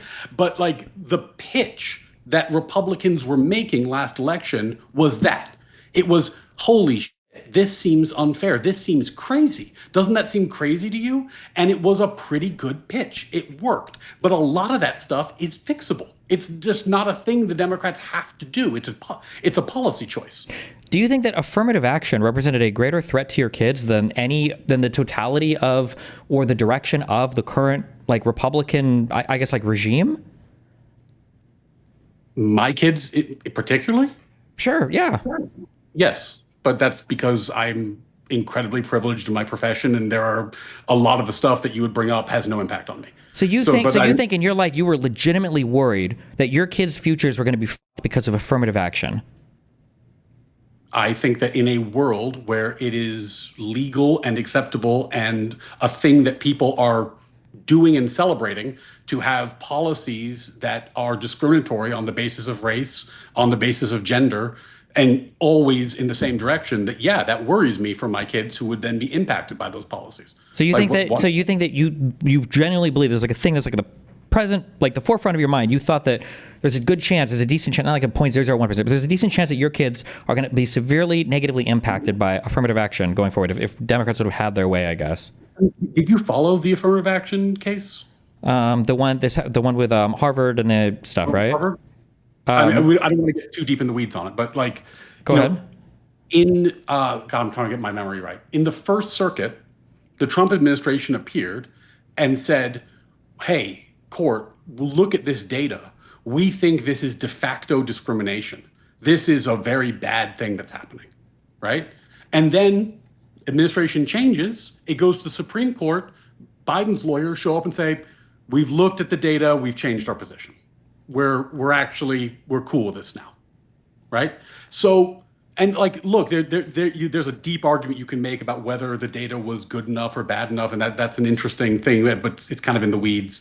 But that's a pretty serious change in position. Similarly, like in NASDAQ, there was a rule that they were pushing forward in NASDAQ that was going to have board membership have to have quotas based on diversity. And it was chugging along until Trump won. And then they withdrew it. I think it was in the Fifth Circuit and being appealed, and they withdrew because they knew that when they went to the Supreme Court, Trump's lawyers were going to be on the other side. So yeah, in this area, the Trump administration made a big impact. And there's other areas where they've done helpful things, though I will share your frustration that they often do it for like the most batshit fucking reason. Like the example I give is when Robert Kennedy came out, he said, we should ban cell phones in school. And I was like, yes, we should. That's a great move. And then he's like, because they've magic radio waves that'll cause cancer in your brain. You're like, well, that's not the reason why we should ban them. That's insane. But it's a good policy. It's just for the wrong reason. So it's not like there aren't things about the Trump administration that I think are good things. There's stuff that's been good. He's just done a lot of awful shit too. I'm just, okay. Tell me if you disagree with either of these two statements, then the thing that follows, okay? And I don't know your life, I don't know you personally, but my understanding is affirmative action helped the most white women, and it hurt the most probably Asian men. Now that affirmative action is supposedly gone in some way, that means it's probably going to help Asian men more than anything else, because now they don't have to, I guess, fight against the same high SAT score requirements to go to school, and then all the benefits from white women are not going to be as present. So unless like all of your kids are Chinese boys, am I missing something? Like, does the revoking of affirmative action even help your children at all? Or it definitely was not white women to my understanding, at least from the data that was presented in that court case. But I mean, if you have something else you want me to look at, I'm happy to. But even if that was true, and like I said, that's not the numbers that I've seen. But even if that were true, to give a preview of the argument I'm going to make. When I talk to a convoy about socialism, there are also just certain things that are wrong. Like I am not in favor of discriminating on the basis of race. It's not a thing that I think should be legal. And I don't think it should be legal if your reasons are some considered good. Just like I don't think that we should remove all property rights from people in America because socialism might have some kind of positive impact on the quality of life. I think there are actually these baseline rights that matter, which is why when Trump shits on the First Amendment, and I apologize, I know you brought up the law firm thing. Pisco made this point, and he's right. It's a little delicate for me to talk about that, so I'm trying to skirt that a little bit more than I did in the past, just because I probably shouldn't talk about it as much as I was willing to. But like, there are certain things that are just worth defending and worth being upset about. The direction the Democrats were taking was violating these kind of core rights and norms. I did think in a way that could hurt my kids, and in a way that just is unacceptable. Now, just curious, just as a random thing, the Trump administration isn't violating these norms, and I hope he loses for it. Okay, sure. I'm just curious. Have you ever uttered that statement when Biden was in office, that there's a thing that you probably don't feel safe or comfortable talking about anymore because it'd have a direct negative real world impact on you from the administration? Oh my God. Yeah. I mean, sorry. From the administration, the comma changed it. Sorry. From the administration, no, but that's not exactly why I don't want to talk about the law firm thing. It's just that that's my world. I know these people. My comments should probably not be public on that. But yeah, I think during 2020 to 2024, for example, I would not have and did not go on shows like this to talk publicly about politics because I thought it would be very, very risky career-wise. That's not from the administration. So that's why I changed it when you added that. But yeah, I felt very constrained in my behavior during the Biden years. Even though the height of all of the censorship and everything online was under Trump, and it all kind of receded under Biden. Do you acknowledge that? Well, I think that there's the kind of censorship that I'm worried about, and this is why I said you pointed out that by the administration was such a central point, was in the world that I occupied, it was there was complete groupthink on politics. Like in 2016 when Trump won, and I won't say where I was working, it was like a day of mourning. Everybody, people left work, people didn't come back for the rest of the week. It was understood that everybody was supposed to be upset except for the 2% known conservative. There was a total uniformity of politics. Flash forward today, nobody where I work talks about politics because it's understood that there's people with different positions. And that norm is a lot better. Now, I don't know if that's because I changed where I work or just the world changed, but certainly where I was working circa 2020, 2024, it was, there was a strong norm that if you were not espousing a strongly left-leaning view, you should probably shut up about politics. And, that I did. And I have a lot of left-leaning views, so I was happy to talk about those. But my more right-leaning or centrist views, I should certainly shut the fuck up about. But that's not because of the administration. That's because of the the culture of political uniformity and censorship that was prevalent at that time, at least in my experience. Okay. I don't know where you want to go from here. The thing that I like, I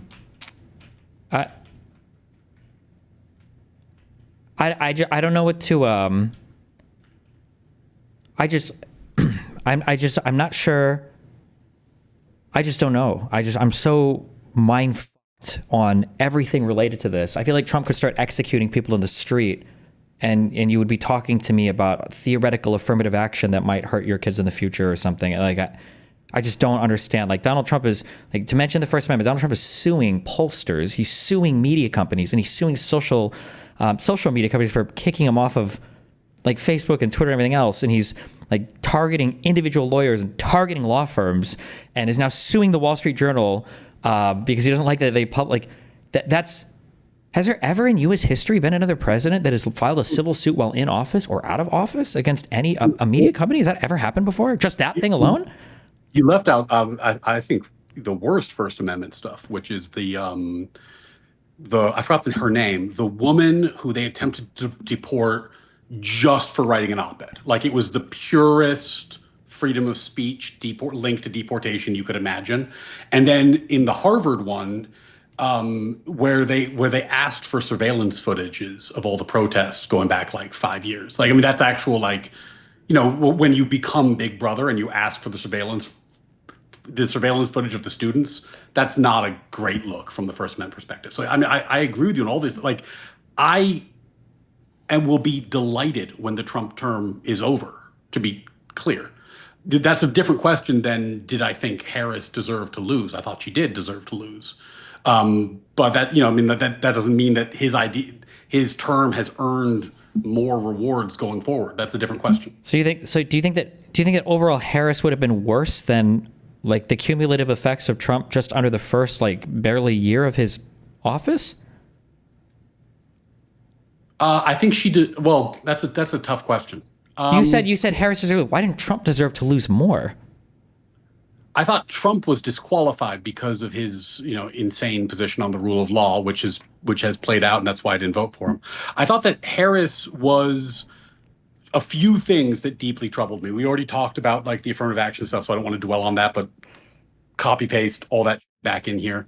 And then also, I thought that she was I never liked her. Like, I didn't like her as VP pick. There was no point that I think she was a good pick. But then the way she was anointed and the way that Biden's health was covered up gave me, and I think a lot of people, the strong impression that we were essentially voting for the DNC presidency. We were voting for the establishment presidency, not a vigorous executive with their own views. We were voting literally for the machine that had just lied to us about Biden's health to our face for quite a long time in a concerning way. I don't know if that bothered you or not. Like, when the Her report came out and I read that for the first time, I thought that was political poison. I was like, oh my God, there's no way he recovers from this.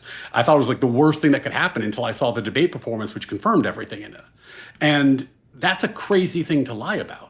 And it really highlighted why her pick was such a bad pick, because we had a president who probably at some point needed to be tapped out. And you really, when you are picking an older president, you want a vice president who's ready to step in. Do you think that Donald Trump is senile right now? No. I think he's getting older. So what would it take? What could possibly happen that would convince you that Donald Trump is senile, besides him talking slower? I mean, are you trying to draw a comparison between Trump and that debate? I think that if my life was on the line, I think I could easily argue that Trump is more senile or shows more cognitive deficit than Biden did in the end of his presidency. I think it's the easiest argument in the world. So I'm curious, what would you have to see for Trump to think that that's true? How about this? I'll give you exactly the things that convinced me for Biden. No. There For Trump. An investigative report that pointed out that he was too old, too infirm, and too mentally incompetent to be charged, followed by going on stage and saying that he's going to defeat Medicare. Hold on. Wait. Okay, wait. One thing at a time. So one, you acknowledge we will never get a special counsel investigation into Trump under his presidency, right? That will never happen. Sure, we're talking about hypotheticals, right? No, but I'm hypothetically, right? I'm saying that the insight that you got from her to Trump, or I'm sorry, from her for Biden, you will never get that level of investigation into Trump while he's in office, right? We agree on that. Probably not. Okay. Probably not. Number two, you acknowledge that the medical doctor that released reports on him, he lies about Trump's health conditions. Maybe not mentally, but at the very least, we now know physically, right? He's got this chronic vein problem that makes his cankles explode, and he lied probably about like Trump's weight and everything else, right? So we acknowledge the health reports about his physical health are lying at least, right? Okay. Yeah, I think that. Yeah, I also don't. I mean, I don't know if he's 6'4" or not, right? Like, Sure.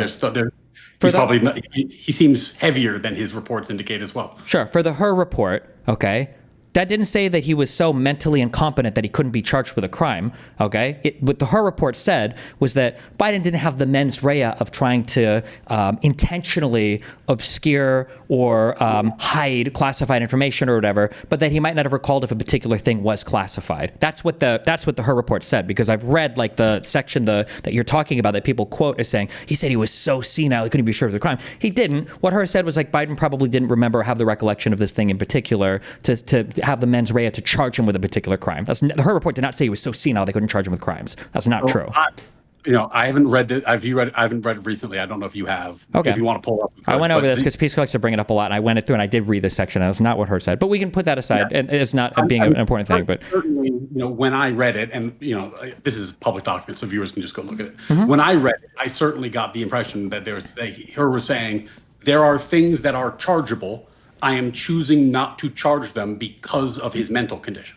That was my takeaway from that section. So, I mean, if you want, we can read it, or readers can read it. But then also, that was then confirmed publicly, like by the debate performance, right? So it's not like it was. No, the debate performance confirmed that he absolutely was slow as in an actual back and forth debate. I'll agree with that.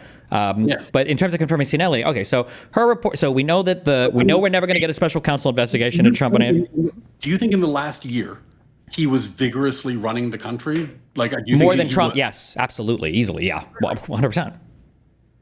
Okay. So walking through again. So we're past. We know that the medical people lie about his physical condition. Okay, and we know we're never going to get a special counsel investigation to super sit there and grill Trump and everything. So what other types of evidence? Paralyzed, right? What? FDR couldn't walk. Yeah, but we knew that he was in a wheelchair, right? Well, no, they didn't know it at the time. That was actually concealed from the public for a long time. I mean, presidents, like their physical health, that is kind of like a long, though not great tradition. But yeah, go ahead. Sorry, I was being a dick. Go ahead. Okay. So what other things would you need to see from Trump to say like, okay, maybe this guy might be kind of losing it? I mean, the thing that's tricky about Trump and evaluating this is that when he's like if you compared the way he spoke in like 2016 to now, he kind of always speaks in this bizarre rambling style where, like what he called on the Joe Rogan show, like the weave, whatever he calls it, which I will concede makes it really hard to evaluate his mental state. We do see that he's like mixing names up. He's getting countries wrong. He's getting dates wrong. When he was talking to Zelensky, he said they were invaded in 2015, not 2014. We saw him refer to, didn't he say like Sudan or something was part of BRICS, or Spain was part of BRICS instead of South Africa? We seem to do that wrong. He forgot that he was the one who hired, it wasn't his labor secretary. It was, Jerome Powell, that he forgot that he appointed him to the Federal Reserve, right?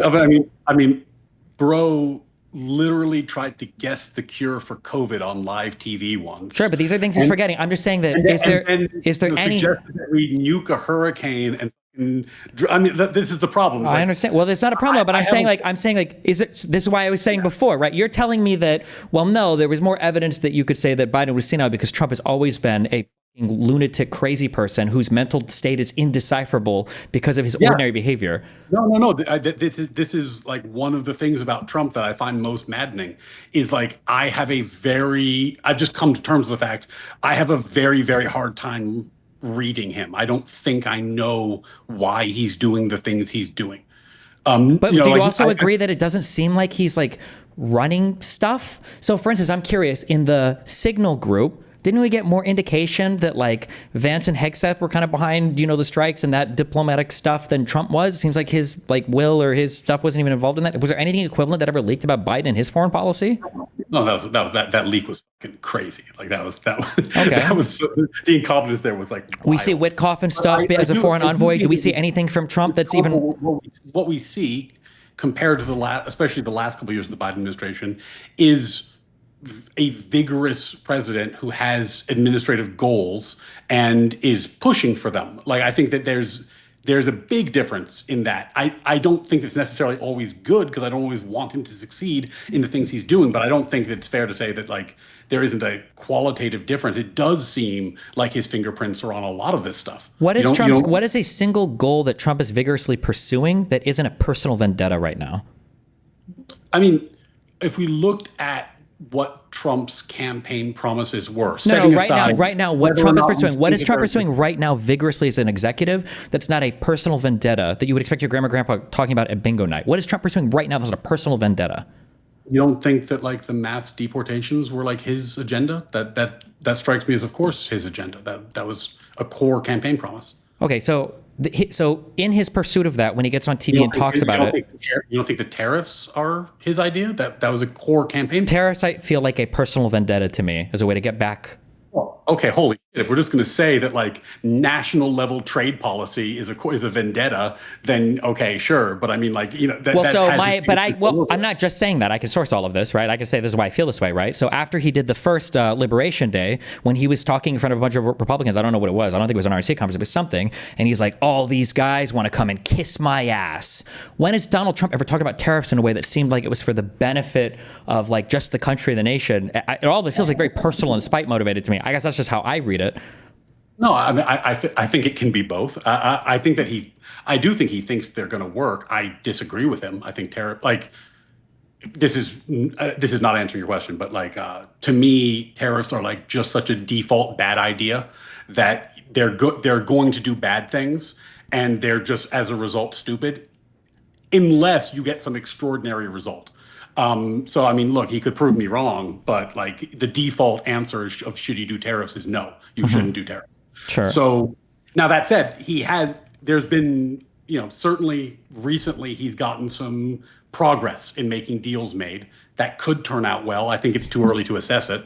I don't it's at this point, I think the most optimistic version is that the trade deals kind of get us closer to normality than they do like get some like excess benefit. But I'm willing to look at that and see what happens. But do you ever remember that was his core campaign position? Like, sure, yeah, but all of it just comes off as like like we have to do this because these countries are ripping us off. They've been stealing from us and they've been treating us like idiots and they're ripping us off. Like all of it just feels like very personal, spite based to me. I guess when I look at it. Yeah, I mean that's literally how the dude talks. And this is one of my, in 2016, one of my big problems with him, and who said this? I think this might have been like a Ben Shapiro thing. Like there was just the entire vibe he had in 2016 was so destructive to the thing that really does matter to me a lot. And it just, I don't know how we get back to this universe where people just respected the office, and that includes the person who occupies it. Right. And like, that's the thing about him that if I had to pick the thing I hate the most, it's that.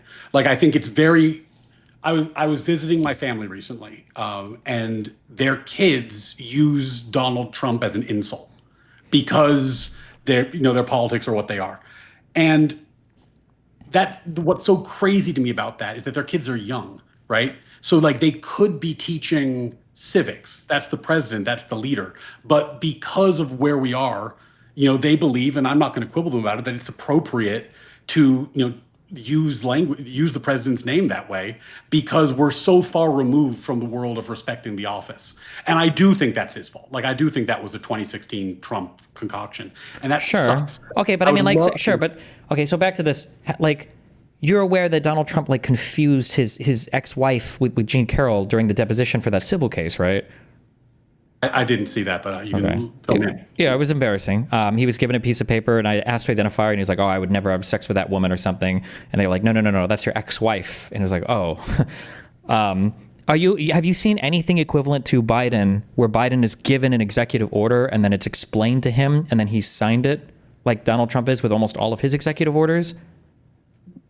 I didn't watch. Like, I actually don't recall what Biden's press style was with executive orders. I don't recall. I mean, certainly they weren't theatrical in that way. Like, it would never have occurred to me to watch a Biden executive order signing.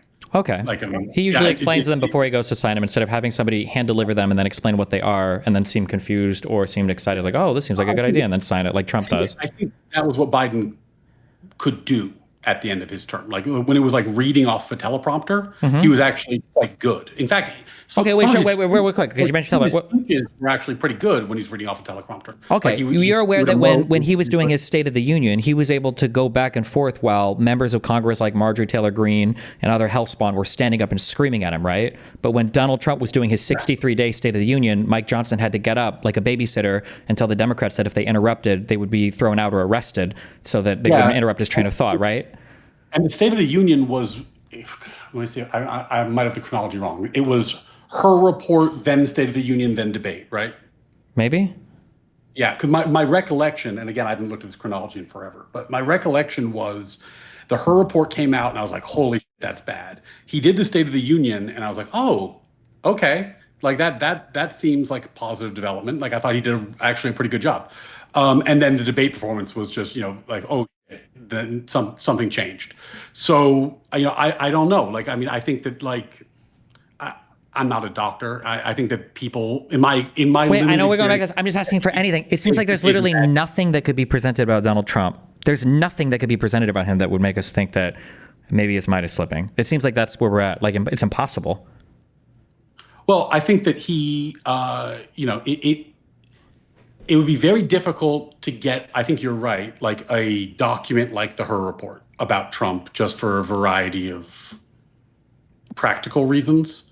I think it is possible for him to like fall apart in a public setting to the level that Biden did. That's not impossible. Wait, like how?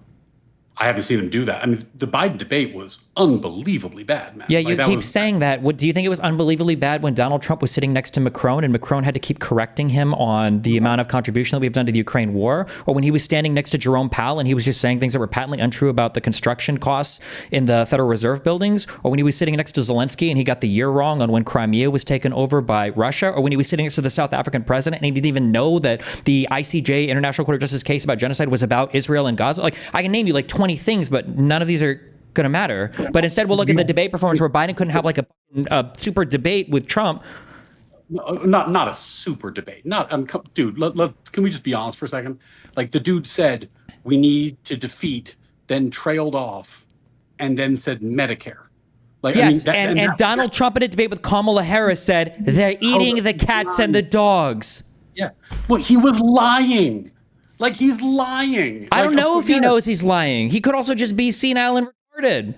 I mean, didn't J.D. Vance admit they were lying about that? He kind of said it later on, but I don't know if Trump knows that. Okay, yeah, exactly. You don't know. But what Biden did was very, very obvious. Like, I have not met one person who, has looked at that debate and said, okay, that guy's well. I agree that that's the narrative on it, but if I ask, I haven't met a single person. Can you tell me a single positive thing that Trump said in that debate? No, Trump gave a D- performance. He was terrible. Yeah, but that's the expected performance from Trump. Incompetent. And the point is that he was mentally incompetent and had been for a while, and that we were told he was sharp as a tack. And we were told that by the people that now wanted our vote. and wanted it without a primary for that candidate. I'm looking at Donald Trump sat at a desk with a piece of paper with the guy, Abrego Garcia, thinking that MS-13, that those were real tattoos. There's a million of these things that happens with Trump. And for Biden, could it really not be the case that Biden was just mentally, he's a 90-year-old dude, that he was mentally whatever that night and he just had a horrible debate performance? Is that impossible? I mean, it's not impossible if you're talking about logical possibility. It does not seem to comport with the available information. And I think that let me look at this another way. You don't think that this was a thing that caused a lot of distrust on the Democratic side, and that people were looking at that and saying you know what, yes, I think it caused a big issue. I think it caused that was a colossal. I think that it was a big issue, but it was a big issue because conservatives were successful in making it a big issue. Yes. Okay, so if conservatives had laid off a bit, you think that was fine? It would have been a cringy performance, and in 3 days we would have gone to the next thing. And my evidence for that is every single thing that's happened in this current administration. I think Trump's political resilience is it's not just Trump, it's the whole conservative media apparatus. How many years did we have to hear about Hillary's emails? And then how many days did that Signal Group thing get play in the media before we moved on to the next thing? I mean, yeah, I think I think we're seeing that play out right now with the Epstein stuff, right? Trump is many things. One of the things he's very good at is media strategy. No, he's not. It's the conservatives that cover for him. He just lies over and over again, and everyone else in the conservative movement is willing to give him cover for it. Setting morality aside, because I think I've already said that I'm opposed to this on many levels, but you don't think that the timing of the we got to investigate Obama thing is Epstein related? Yeah, of course. Of course they're trying to. And it's related because it's media strategy. Right? That's the point. Yeah, but it only works because all the rest of the Republicans will bite. That's the whole point. So there's an apparatus. He understands how to wield the apparatus. I was saying, I was not making a moral point. I was saying he is very good at operating the media. This is a skill set of his. He's extraordinarily good at it. You're giving credit for something where there's no credit is good. Do you watch Game of Thrones? It's like saying that Joffrey was really good at having people killed. He was the king, of course. It's like when you make a joke about dead kids and I go, that's a fucked up thing to say, but Destiny's pretty good at media strategy. I disagree with the thing you said, but I get why you said it. It's a thing. There is a no, but it's a different. I'm just saying that Donald Trump is the president of the United States. I'm just on YouTube. I'm just saying that the only reason that Donald Trump stuff works is because everybody else in the conservative movement is willing to be lockstep to carry that message for him. Look, man, it's hilarious to me that I have not argued that this was moral. I'm not making a moral prescription here. I'm saying it just in terms of reptilian brain media strategy, it's the same move. I want to get some attention. There's a way to do that, and one of the ways to do that is to do something kind of batshit that people are going to comment on, and he's really good at that. And it's not like. But the difference is that when Donald, in fact, you do it because it works. No, but it doesn't work as well for me. That's why I'm fighting against half the fucking universe, including all my people, when I do it. Donald Trump, meanwhile, can have the support for everybody that he wants. Yeah, and there's two main reasons for that, which I think we've talked about. One, he's pretty good at this shit. It's his lifetime achievement. Two, the Democratic base is not cohesive in the same way. It just isn't. And this is a thing. I feel like Glenn Lowry and Jordan Peterson and a bunch of the more intellectual conservative type people were predicting years ago, which is that the right wing base has kind of a, honestly, it's more cohesive demographically. And when it turns into a mud fight, there's a real risk that some very bad people rise to prominence, which I think has been borne out, because in a mud fight, they're going to coalesce, and they coalesce better than the Democrats do. And I think I think that prediction's kind of been borne out in our politics of late. Yeah, I mean, I think you're just describing a cult. I agree that, like, obviously they have more cohesiveness, but I think the frustrating thing is that one of those, because I'll argue with people who, like, you're telling me, it seems you agree that there is some massive cohesiveness there, but then you don't agree that the reason why a lot of Americans feel a certain way about certain things is because that's what, like, the cult is showing them. And I think that... No. I think that what happened with Trump is that for a long time, the Democrats were very, very successful using tools like identity politics and using them in national elections. And it worked. It worked successfully. You know, John McCain was a racist. Mitt Romney was a sexist. Like these are things that were effective. They were effective political attacks.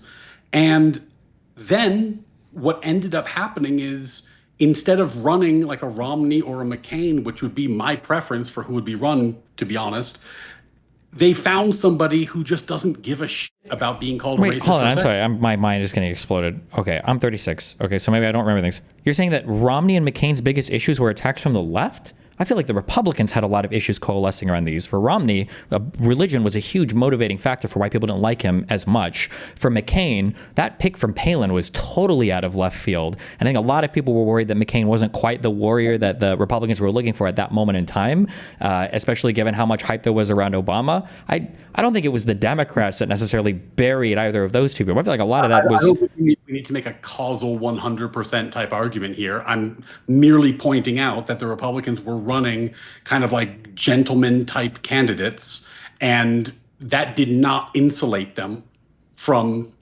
attacks on, you know, the grounds of being racist or sexist. It did not work, and it was not electorally rewarded. And the Republicans eventually, you know, I mean, and it wasn't like their machine picked him. He broke their fucking machine and took it over. But they coalesced around somebody who was willing to just say, "Yeah, fuck it, I don't care." Right. And the problem is that when you find somebody who's you know, when they're called a racist or a sexist, their first reaction is, "I don't care." That's probably not the best person.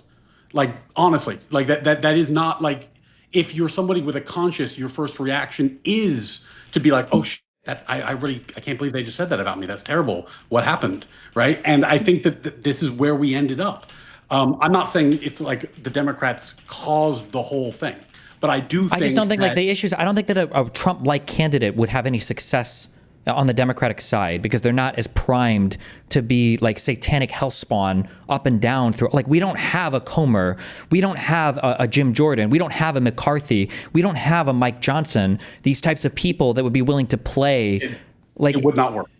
It would not work. But I think my whole issue is back to the prisoner's dilemma that I opened with. That's an unwinnable atmosphere then. You can't, if the other side is willing to engage in such unbelievably degenerate and deplorable tactics to win, it's just hopeless. You're completely at that point, I think. Well, I think the way to look at this prisoner's dilemma is, and you could disagree with me on just the prescription, which is fine, because this is just my intuition. This is not like data or law or something. I think that this, like, in the mud, down and dirty playing style is tremendously beneficial for the right. I think that they have a huge structural advantage in that kind of fight. And I think that the left would be better served by finding a battlefield that suits them better. That doesn't mean that they can't, you know, make politics a full contact sport. But I think that this particular playing field ill suits them. Yeah, but the whole, like, they go low, we go high, let's fight somewhere else, doesn't, like, policy clearly didn't matter. If you look at, like, legislation or anything like that, like economic stats or any of that obviously didn't matter. Balancing the budget, the one thing that Republicans supposedly care about, apparently that doesn't matter. Like, where else can they fight if this is where the Republicans have dragged the fight to? Well, what they need is the thing that works, which is an inspirational candidate. They need somebody who makes people really believe in a vision of the future. I voted for Hillary. I did not think she was that person. I thought she was a policy wonk, and I thought she had a lot of other qualities that I appreciated, but I never thought she was that. I guess I agree with what you're saying. I think the difference is that I think that you think that we all are viewing these candidates in a some kind of, like, vacuum divorced from how the media presents them. What I'm saying is that you will never have that candidate on the left when the right is in control of so much of the media messaging apparatus. That inspirational figure literally can't exist because the right will be there to be in an unhinged attack dog on every single part of their existence. When you say in control of the media apparatus, you mean like alt media? You mean Fox? What are you All of it. about? I mean that they set obviously the talking points are controlled from the alternative and the right-wing media, but they've also liberals into being afraid of going after Republicans on points because they don't want to be seen as having Trump derangement syndrome, and they want to be better liberals than the other liberals. That's why you have like Jake Tapper making books on Joe Biden or whatever other that they're doing to prove that they're actually not, totally taken in by the left and they're unbiased, fair reporters. Yeah, if I was giving my prescription to the left, for whatever that's worth, I don't think the left has to not be feisty or like not fight. What I think they need to do is they need to do it in combination with an uplifting, positive vision that's worth fighting for. I think that's when the left works. I think one of the things that happened is that the Trump is so bad talking point just had fatigue. Fatigue set in after all the time and all the investigations and all the hearings and all the court cases. And people started saying like, God, you talk about Trump so much, but I don't feel like you're giving me the same like, yes, we can that Obama did, or the same just like general, that's a good guy and he can get it done that Bill Clinton did. I think that was missing. And if you have that, then you can do all kinds of feisty shit and link back to that. And I think that works on the left. I don't Okay, think let's negativity works. Sure. Okay. So there's another thing that happens in these conversations I noticed. So everybody on the left is treated like a human being with agency. And then people on the right are treated as, I guess, like permanently cognitively deficient, like 15-year-olds that can only vote in one way. Looking on the right, so we can say all these reasons for why the left sucks or blah, blah, blah. What is the psychology or physiogeny, I guess, of the right-brained person who can see somebody as abhorrent as Donald Trump and say, like, that's the guy that I want to vote for sure? Can we do this without blaming the left or blaming some part of whatever on the left media apparatus or a random article? Like, what is it? What is the draw over there? Because for all this like soul searching the left is supposed to do, Donald Trump lost in 2020. The soul searching they did was absolutely zero. They doubled down exactly on everything that Trump did and said, we're just going to do the same even more. And then they won the election. So like, what's working on the right for them that's so good? I mean, I think that he is very, very good at appealing, and I said this earlier, to a base that did not exist previously. And that gives him it gave him the ability to smash the Republican machine and reforge it in his image. He appeals to all Republicans. I don't know why you mean this. I don't know why you're saying this. Donald Trump has like a 90% approval rating with all Republicans. I'm talking about when he broke through in 2016. We're not talking about 2016. We're talking about 2024. He won that election. Okay, so he breaks through and he reformed the political machine around himself, right? And he proved an electoral way forward. Now, that earned him a lot of, the kind of, like I was saying about Mitch McConnell, the kind of person who just wants to win. Now everyone's on board. Like, that's, I think, how this happened. I don't know. It doesn't, but even that explanation doesn't make sense. Electorally, he's a loser. Like, there were more bullet ballot votes for Trump than I think any recent conservative candidate, where people weren't even voting down ballot. They just wanted to vote for Trump. And the midterms have been disastrous under Trump. The upcoming midterms are probably going to be disastrous under Trump. They didn't get the red wave under Biden that they wanted. The midterms for Trump 1 didn't go very well. The special election candidates that he endorsed some were so disastrous, he had to kick Biden out of his White House over the whole Roy Moore. Like, Trump's not even a winner electorally. He wins his one singular election, and then that's it. Like, he lost when he got Elon to go to Wisconsin and try to get their Supreme Court person elected, they got there. Like, so even electorally, it's just, why were the Republicans so primed? I'll let it slide in 2016, but in 2024, how? I think you're actually, I'm so glad you brought that stuff up. I think you're actually reinforcing the point that I made, which is that, like, there is a base or a segment of a base or whatever we want to call it that is loyal to him in particular. 90% of the Republicans, yes. 90% of them, yes. Not 90%, because it wasn't like a 4-0 in the midterms. There is a chunk. There's a chunk that shows up when he's on the ballot and doesn't when he's not. Wait, but what about Nikki Haley and DeSantis for the presidency? These guys got no support. It's Donald Trump. That's the Republic. It's not a small sliver. It's 90% of conservatives are like, this is his new god. I think that the examples you brought up are exactly pointing to the contrary. Like they lost. They didn't lose 90-4 or 96-4. They lost because there's a chunk of voters that don't show up when he's not on the ballot, and that changes the math. Well, sure. I'm just saying for the election for the base. I'm just saying for 2024, like Nikki Haley and DeSantis were non-factor. Trump didn't even debate them. He was like, "Fuck this." He didn't even have to. So I'm just curious, how is it that in 2024, how was he so powerful that he came back after everything from 2020 onwards, those 2 years after, with the whole Jan 6 decision and all that? He came back afterwards. He still had the undying, unwavering support and devotion of the vast majority of the Republican Party. How? Well, I mean, he did. Well, there's a number of factors there that played in, and I don't want to give them like a weight or an order because I think they all mattered. The first one was that Ron DeSantis was doing really well for a while and was trending upwards, and a lot of people were really excited about that. Like, I mean, even like I know the last time I talked to Rob Noor, like he was saying that was his guy. That he wasn't voting for Trump; he was voting for DeSantis. That was his guy. Like there was a lot of that, but he was still a second place, but he was climbing.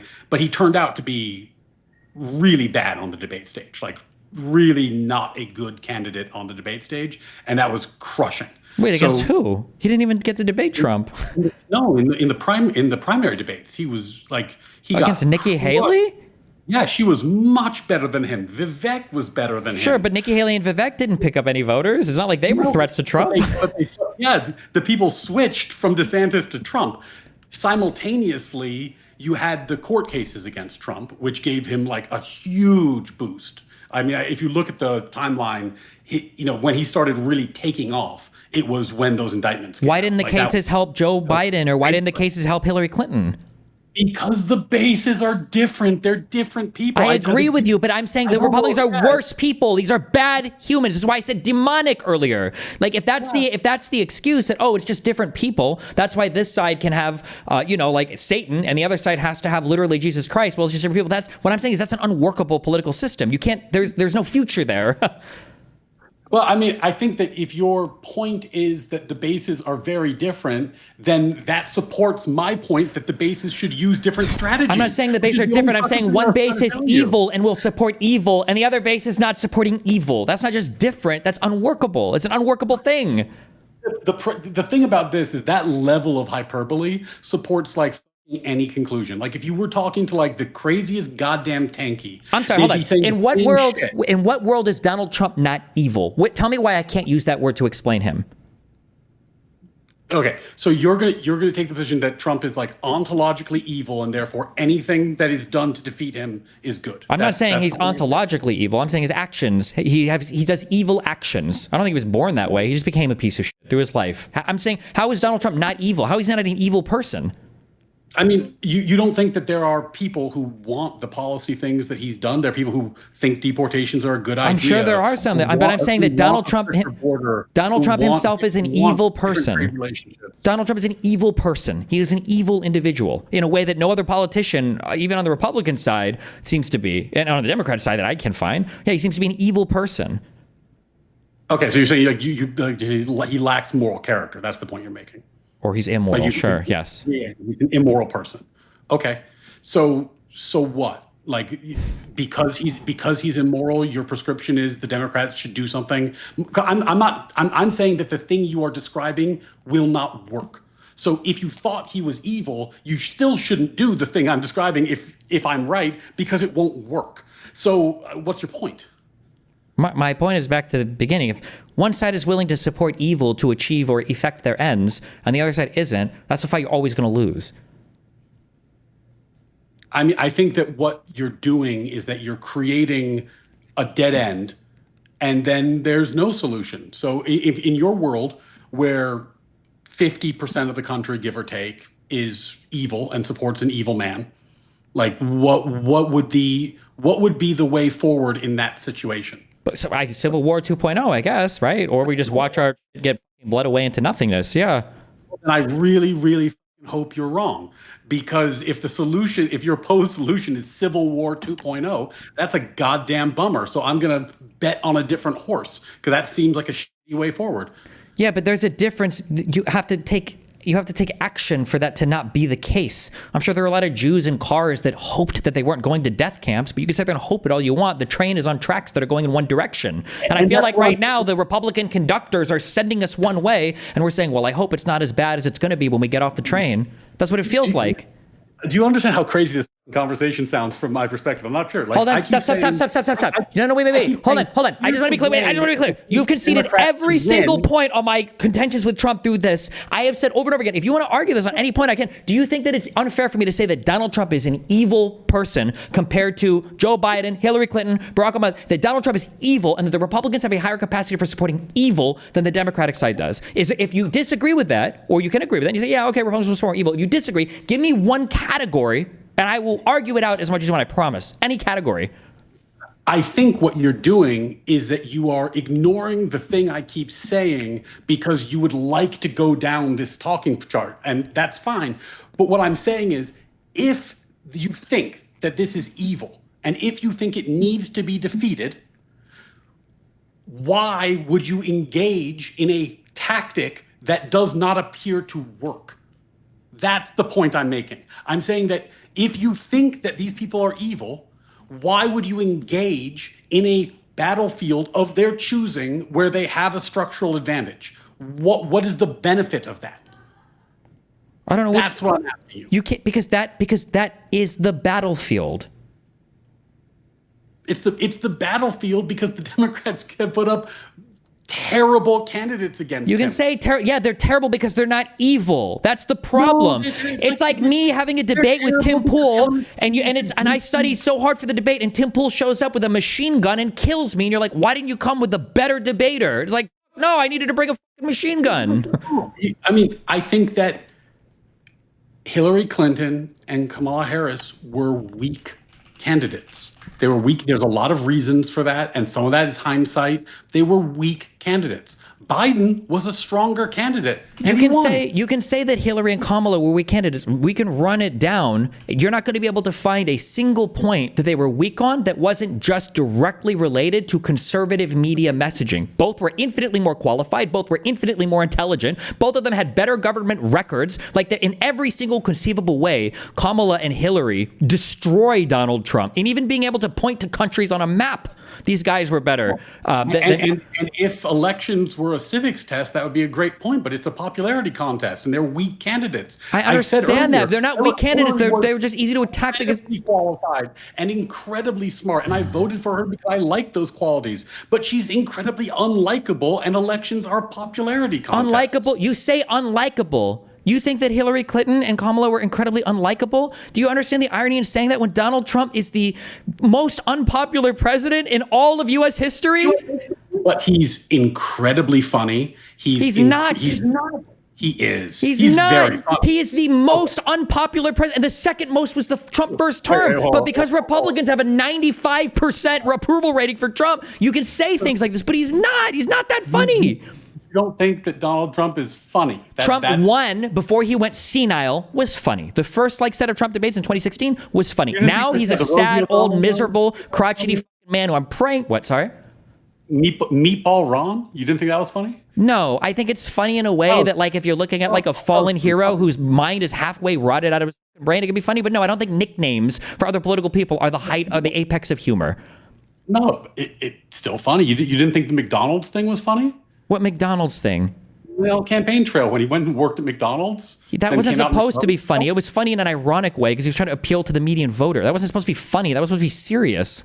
It was very funny. I mean, I don't know that it should make people vote for him, but it was funny. And I think the problem with this is that when you go this far down the, oh my God, these people are evil, he's evil, everyone's evil, then what you're doing, to go back to my prescription, is you're getting into this world of everything is about how bad Trump is, and we the Democrats are not charged with doing the one thing that works for our party, which is giving an inspirational message. So do all this I think you're great at it, but there needs to be an inspirational component that goes along with it, not just the combative side. Because I think the thing you are doing is so close to working, but is missing the mark because it doesn't have the uplifting message attached to it. And that's what we need. And we don't have that. I don't know. I don't see it. I don't see it in Newsom. I don't see it in Jeffries. I don't see it on the Democratic side. It would be a good thing if that developed. That's all I'm saying. Yeah, I understand you're saying that. I just that message can't develop when Republicans get to control how everybody feels about everything. So there's no point. There's no way you can put an uplifting message because they'll constantly just tell you everything is bad and horrible and falling apart, and then they get to control the media apparatus on that and say as much. I mean, if the evil people have a mind control machine, why even bother talking about politics at all? Well, you understand that was Trump's strategy basically right? That's why he didn't debate anybody else in the primary. He didn't even have to debate Nikki Haley or Ron DeSantis because he knew that he had the sycophantic obsession on his side that he would win the primary anyway, which he did with like 75% of the vote, I think. No, I mean, it was not a great year for primaries, let's put it that way. But, he was correct. He did not need to debate them. He had it locked up.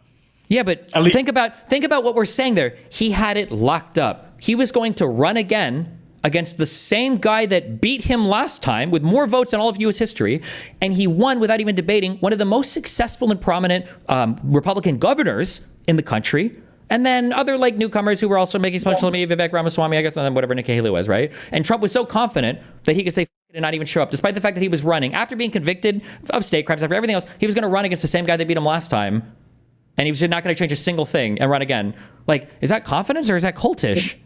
Well, I mean, the confluence of events there was pretty remarkable because you had Biden falling apart, you had Harris being the nominee, you had her being replaced post primary, which rubbed a lot of people the wrong way. Then you had Ron DeSantis having nightmarish primary debate performances where he looked like he wasn't up to the job. The person who did really well in the debates was Nikki Haley, but she can't win because she's an establishment Republican running in a year where you had to be a populist. So, I mean, I didn't even mention the assassination attempts, which in most political years would be enough to guarantee you a win in and of themselves. So, I mean, there's a lot of shit that happened. I don't know that he's just lucky or if that, how much of that was, political strategy, but there's a whole lot that went into that. I just don't think that the current media environment is not conducive to anything you're saying. I think that Hillary Clinton, maybe not Hillary, maybe though, I think Hillary Clinton could have won in 2008 and in 2012. I don't think Barack Obama running as a first-time candidate, he would not win in 2024. Absolutely not. Because in 2016, Donald Trump's entry point into politics was that Barack Obama was born in Kenya. And I think in 2024, I think that would have carried much further. He didn't have the same sycophantic cultish hold over him, but I think that in 2024, I don't think a candidate like Barack Obama would even have Barack Hussein Obama would even have a chance of appearing on the political field. I think it would be so quickly and immediately buried by the Republican media apparatus. No, it would have had to have been a populist version of the same political talent, but a populist, not an internationalist, which is unfortunately that was just kind of like a populist year. That seemed to be what was moving the needle for people, which I think is in some ways the heart of the, what does the left do about the socialist, tanky, populist wing on the left, side of the spectrum debate, because, that was votes that were needed in 2024. Like that seemed to be what was animating people. Well, I mean, everybody got less votes. I don't think they needed that. I think that they just lost the center left more than anything else because everybody lost votes there. But I think inflation, everything hurt. But I don't know. I think that matters. I mean, that I was amongst those votes they lost, so that certainly mattered to me. But we talked endlessly about that in our first conversations. How could you? The socialist wing of the party is like nobody in the government. Wait, it was kids at college what lost you the vote? No. I was saying there's two separate issues, and maybe I misspoke or conflated them. One issue is how do you activate the left wing of the party in a way that's productive, which is a tough thing to do because the left wing of the party is totally useless. The second point, which is unrelated, is that I'm a center left voter and they lost my vote. So I was saying that I tend to agree with your prescription about the center being lost because that's my vote. I don't know if I don't have numbers to support that, but I feel it emotionally because that's where I was. Sure, but I'm saying the center left is lost because of the right wing media apparatus, right? Like I wouldn't consider you. I wouldn't consider you a center left voter at all. You're like a mega apologist is what I would consider you for voting. Because there's no world where if you take a totality of center left beliefs and I ask you between Trump or Kamala, I wouldn't be able to finish the sentence. Where you're like, obviously, I vote for basically almost anybody over Trump. And if that's like if you even pause to think there, you're not center left in any world. There's no way that you're a center left. You're center right at best, right? If not, I mean, we can quibble about whether I occupy center left and center right, and my own personal political evolution is interesting to me, but maybe not your viewers. But I think the more important point is that for 20 some odd years, I was a reliable left vote, right? Like I was voting left starting, I think I was too young in 2000, but like past 2000, I've been a reliable left vote. And whether you agree or disagree with the things that bothered me about the Harris candidacy and the Biden administration, those were things that were sufficient to me to not want to vote for them, even though I thought Trump was disqualified. Like in my mind, he should not have been president. So I said, I'm going to sit this one out because I don't think that I want either of them to be president. Yeah, but one of them is going to be president. So for sitting it out, it's a tacit endorsement of whoever ends up winning, right? Well, I think that that's how our system works. So you can choose to vote. You can choose to vote for a third party candidate. You can choose not to vote. Sure, but also it wasn't just sitting it out. You had a preference. You had a preference for Trump winning, right? I didn't want either of them to win. But you preferred Trump over her because affirmative action was the single illuminating thing? In a gun to my head scenario, yeah, I preferred him because I thought that she was not going to do anything useful about the border. I thought she was going to take the opportunity to appoint Supreme Court justices I would disagree with because of affirmative action, because of what I consider to be woke overreach. And, we put that in that bucket if that makes you feel better about it. There were a number of issues where I thought that she was going to cover up Biden's health, which we talked about. So I think all of that is fine. I think it's fair. You're just a conservative, though, right? You wanted strong border, crazy deportation shit. You dramatically opposed affirmative action. You support this court, which is insane. The court is insane. So you're just like a conservative. It's a conservative position, right? I'm an originalist, so of course I like an originalist court. That's not. That might be fine that you're an originalist and you like an originalist court. This is not an originalist court, though, so that has nothing to do with this Supreme Court. They absolutely are an originalist court. How? In what sense? I mean, we did a whole debate on actually we didn't do originalism. We did the pardons. No, we did immunity.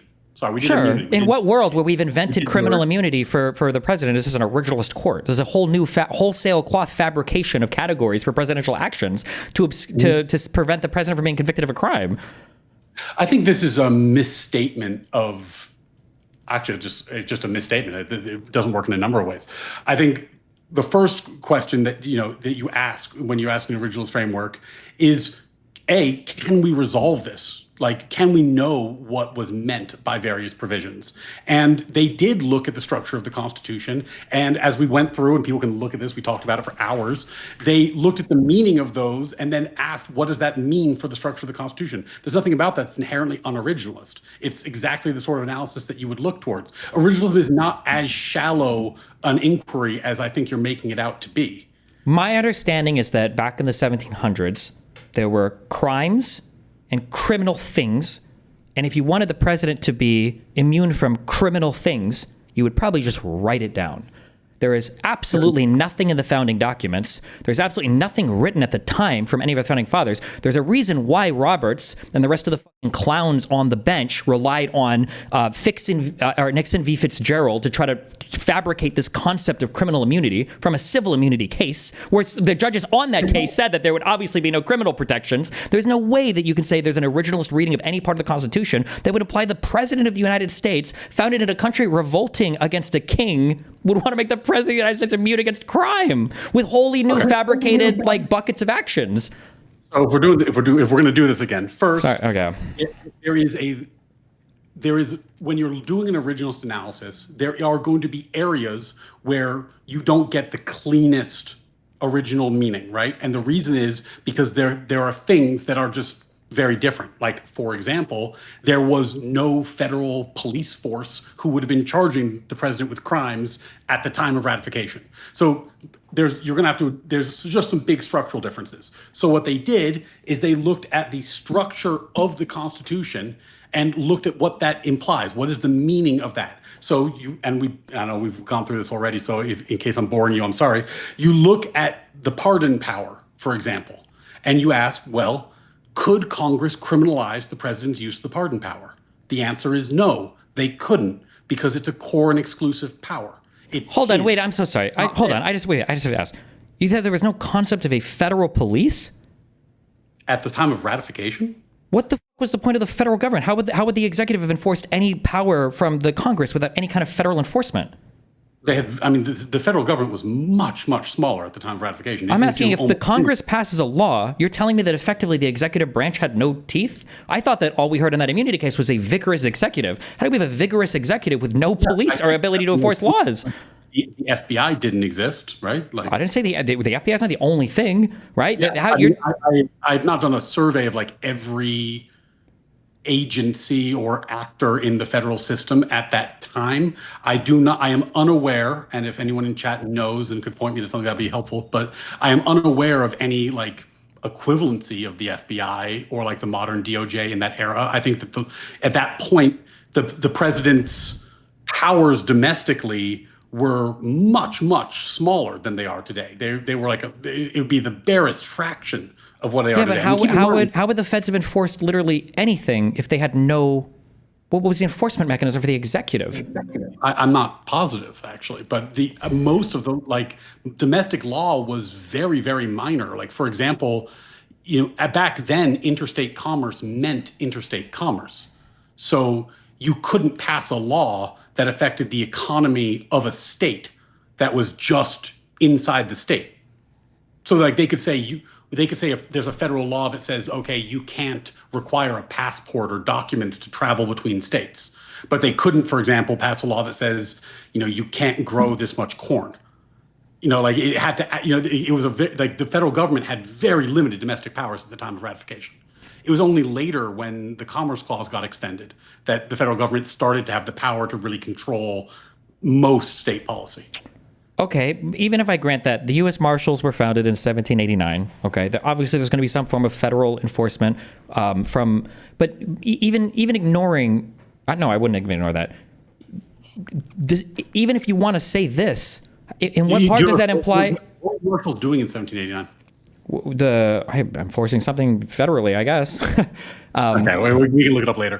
We could be talking about like state, I guess, prosecution or whatever as well, though. Like states could investigate the president. Like, what part of the founding of this country would ever give anybody the implication or the idea that the president of the United States was supposed to be immune from any kind of criminal prosecution?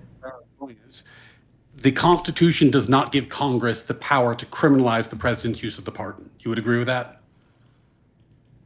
It's a core and exclusive power of the president, right? Like, Congress could not pass a law that says the president cannot issue a pardon. I would agree with that, yes. Yes.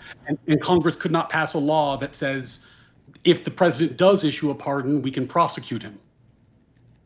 If that was simply the text, yes, but... Yeah, and in fact, and this is the point that the court was making when they ruled on immunity, Congress can't pass a law that implicates the pardon power because the pardon power is outside their jurisdiction. For example, they can't pass a law that says there is no federal business done on Wednesdays, and if federal business is done on Wednesdays, we can charge you with the crime. And if the president does a pardon on Wednesdays, they can't charge him with the crime because his pardon power is outside of their jurisdiction. They have limited authority, and that is not within their authority. That's fine that it's not within their authority, but there are plenty of things that can be outside of the authority that can still implicate you in other crimes. For instance, I can say, I hate you and I wish I could kill you, and that wouldn't be a crime. But if I said that, and then I made a plan with a person to do it, and then I went to a store and I buy something, and I start driving to your house, I can be implicated in a conspiracy to murder. Now, it's not a crime for me to go to a store and buy a chainsaw. It's not a crime for me to talk about wanting to kill you. But if I start doing these things in conjunction with other things, I can be charged with a criminal conspiracy to commit a crime.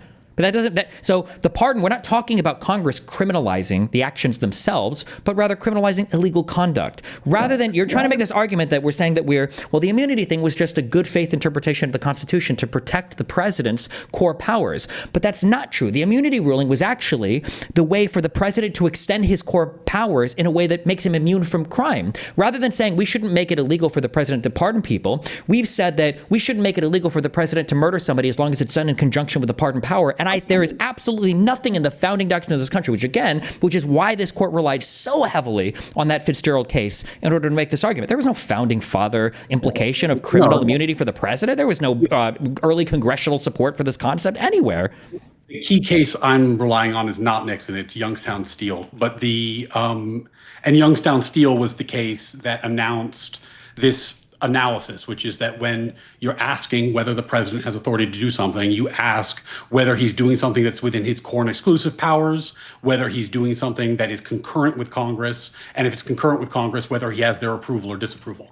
So Youngstown was still related to civil stuff, though. None of this implied at any point implied criminal immunity ever. Nobody has this in the whole of the United States, like foreign ambassadors. The framework that the court applied, and then, as I think you've conceded, though you can tell me if I'm misinterpreting what you just said, the court reasoned, looking at things like the pardon power, that there are areas where the president has core and exclusive power, meaning Congress cannot criminalize it, meaning he must be immune because Congress does not have the power to criminalize the thing that he is doing. I don't need the Congress to tell me that. That's obvious and plain in the text and in what the president is being allotted. The Congress couldn't charge him with a crime for going to war, obviously. Okay, so then you agree there are areas of immunity. So then, since there are areas No, of immunity, hold on, wait. Those aren't areas of immunity. That's just the stuff he's allowed to do. We don't have to he's not committing a crime. Crimes require a state of mind, a mens rea, to actually commit the crime. Where there's no immunity there, he's just not committing a crime. Going to war is not a crime in the United States when you're the president of the United States. Congress passed a law that said it is illegal for the president to declare war on Venezuela, and then he did declare war on Venezuela. That law would be unconstitutional. The law would be unconstitutional, but not because it's criminalizing the president's behavior, but because it's in conflict with the Constitution. They would need an amendment to get rid of the president's power to declare war. Power to criminalize that behavior. They don't have the power. That's the argument. That's why there's immunity, because if you are criminalizing that behavior, it is unconstitutional. So nobody's trying to criminalize the behaviors of the president, though. Nobody's saying that you can criminalize his ability to pardon. That's never been part of the conversation. Yeah, but so then once you've established that there is a core area of immunity, which I think we have agreed. We don't agree on that. You're just saying, like, let's say that a teacher has the ability to issue a detention to a student, right? It's like you go to class, you're late to class, and the teacher has the ability to issue you a detention. And let's say that a student says, oh, like, I don't think the teacher should be able to give me a detention. I think that if the teacher gives me a detention, he should be fired or whatever. You wouldn't ask the principal to pass a bylaw or something saying that, like, teachers are actually not allowed to be fired if they issue a detention. Like, no, that's not, you wouldn't, they have the ability to issue detentions. The concept of firing them for doing a detention doesn't even make sense. There's no world where you would need that protection. Much like if the president has the ability written in the Constitution to do a particular thing, he just doesn't. He doesn't need criminal immunity because he's not committing a crime. If we speak of crimes, we're talking about federal statutes. We're talking about things that we can cite in the U.S. Code that says this is a crime. The president's not committing a crime when he's doing his job, so he doesn't need protection against crimes to do his job. Let's say that there is a vague criminal statute, which we've had several of in the course of our history, that you can charge a lot of different behavior under, and we can make up the details, it doesn't really matter. And then they use that statute to charge the president with a crime for issuing a pardon. Do you think he should be able to be prosecuted for that? Normally I don't do this in debates, but I feel like I would need an example. Like I would need to, because the important part of the crimes or criminal stuff in the United States generally, unless we're talking some statutory or strict liability, you need a state of mind to commit the crime. Like, what is the crime? I actually don't think you need an example, because what we said before is that they don't have the power. It doesn't matter whether or not, like, how they wrote the law. They don't have the power. Like, the Constitution does not give Congress the power to criminalize his use of the pardon. So whether or not they write a creative law is irrelevant. They don't have the power, just like they don't have the power to criminalize. Sure. Then the question, the Sotomayor question is, do you think the president has the right to go to a man and say, listen, I want you to go and murder that person over there, and as long as you do it, I'll pardon you and you'll be safe? Do you think that that is a non-justiciable issue that can't be touched, nobody can look at it? You think that's okay, that the founding fathers, that the architects of our Constitution and every Congress since then would be okay with that? I don't know how the court would handle that under the... I'm not asking how the court would handle it. I'm asking you, do you think that the people, when they wrote the Constitution, that the president should be able to direct somebody to murder somebody with the offer of a pardon afterwards, and that should be okay?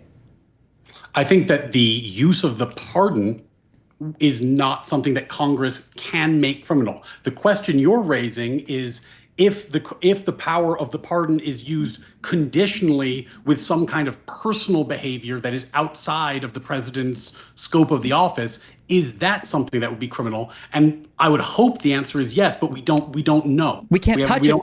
First of all, hold on. I just want to be very clear here. So you're telling me that we don't know what the intentions would be of the architects of the Constitution for whether or not the president could order people to commit murder as long as he promised a pardon afterwards. You're saying we can't possibly know. We don't know this. We don't know what they would think about that. I think that we do know that the pardon power is outside of Congress's scope. So the use of the pardon in your example, we know is not something they can criminalize. The question is, can they criminalize the second half, where he makes some kind of quid pro quo? And that was the three-legged stool. Yeah. So I'm asking, so how is there a quid pro quo with no quo? But if you read Justice Barrett's concurrence, her concern, and it's my concern as well, I think she had the best version of that decision. Her concern wasn't that you couldn't charge the bribery scheme. Like, she assumed you could, and because she assumed it, I'm assuming it as well. Her issue was that the evidentiary rule, which is a bit more nitpicky than the kind of big picture stuff we've been talking about, would make it very, very hard to charge that. It wouldn't make it very hard or make it impossible. Because the evidentiary we were talking about is the fact you can't even probe the intention for the action in order to... We've already talked about this, but like I agree with her. I think that her concurrence is the correct view, and hopefully down the road, her concurrence is the one that rises to ascension if we have other cases, because I think she did actually have the best. That's position. fine. No offense to Barrett, though. This is dicta. Who cares? The holding of the case doesn't mention anything about, well, who knows about the evidence. The holding of the case is that this is not a thing you're allowed to probe, especially for core powers, right? You can't probe any of the incidental. So how do you even prove it? So again, and I'm just trying to poke on the originalist idea that you have here. If you go to the founding father, you say, somebody says, hey, listen, if you murder that dude, I'll pardon you. Okay, quid pro quo. Murder that guy and I'll give you a federal pardon. That's not what originalism is. Well, you're saying the idea that this is something that if we read the original text of the Constitution, we could plainly see that the founding fathers would have wanted this to be part of the framework of our government, that the president would be untouchable from criminal indictment, right? So I'm just... The originalist part of the logic is the one that I gave you, which is that the Constitution has a fixed meaning and it means what it meant as it was publicly understood, not what founders thought in their private thoughts, not their intentions, but how things were understood to mean. Yeah, and I'm curious that in this court case there was one of the things that was clear is that there were core and exclusive powers granted to the president and not to Congress. That's not the question. That's those things. No. So there is a zone of immunity. And that's the originalist point. There is no, you don't need criminal immunity for your job to not be criminal. You don't need criminal immunity for any of that. How is it that was it by chance that the president of the United States just happened to navigate precariously our system for 200 plus years without having to be charged for a crime? Like this you're moving off originalism because what I said makes sense to you? No. I'm not moving off originalism. Nothing that you're saying implies that the original meaning, like when you say the original meaning of the Constitution meant that Congress couldn't make a crime out of like a presidential action, nobody disagrees with that, but you don't need criminal immunity for that. Well, you do if they have in fact made it criminal. No, it would just be unconstitutional. No part of the criminality, you wouldn't have to use that word. If Congress passed a law that said, today we're outlawing the president's use of the pardon power, you wouldn't have to go through the courts and say, oh my God, can they charge him with a crime and blah, blah, blah. The Supreme Court would eventually look and they go, sorry, but the Constitution says otherwise. You need an amendment to change this. Boom. You don't have to talk about criminal immunity. You wouldn't say, oh no, the president can't be charged with crimes because it's a court power. You'd say, you can't get rid of that court power with a law. The Congress's laws are beneath the Constitution. What exactly is the difference in your mind between saying the president is immune to crimes that infringe on his core and exclusive powers, and it is unconstitutional to charge him with crimes in his core and exclusive powers? Because in one, you're talking about passing a statute by Congress that would be, the statute by Congress would be plainly unconstitutional. And no, in it would one, be unconstitutional as applied. It would be unconstitutional as applied to him. No, it would be unconstitutional. If the Congress passed a law saying the president is no longer allowed to pardon, that, my imagination is that law would be struck down as unconstitutional.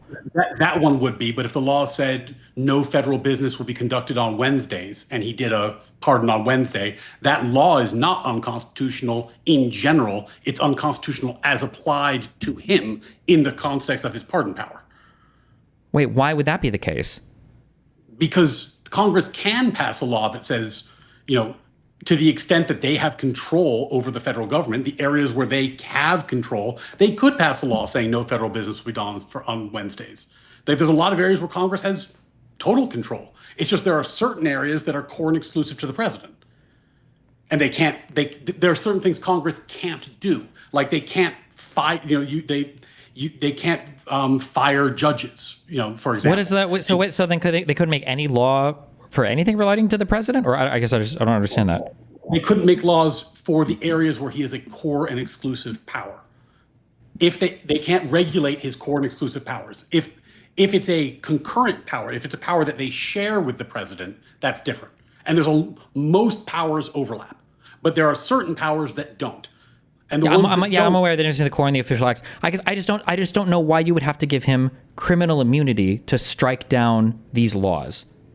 And this is what I'm saying, like the difference between saying the criminal law is unconstitutional as applied to you because it's controlling your core and exclusive power unconstitutionally, and you are immune from that prosecution for the exact same reason.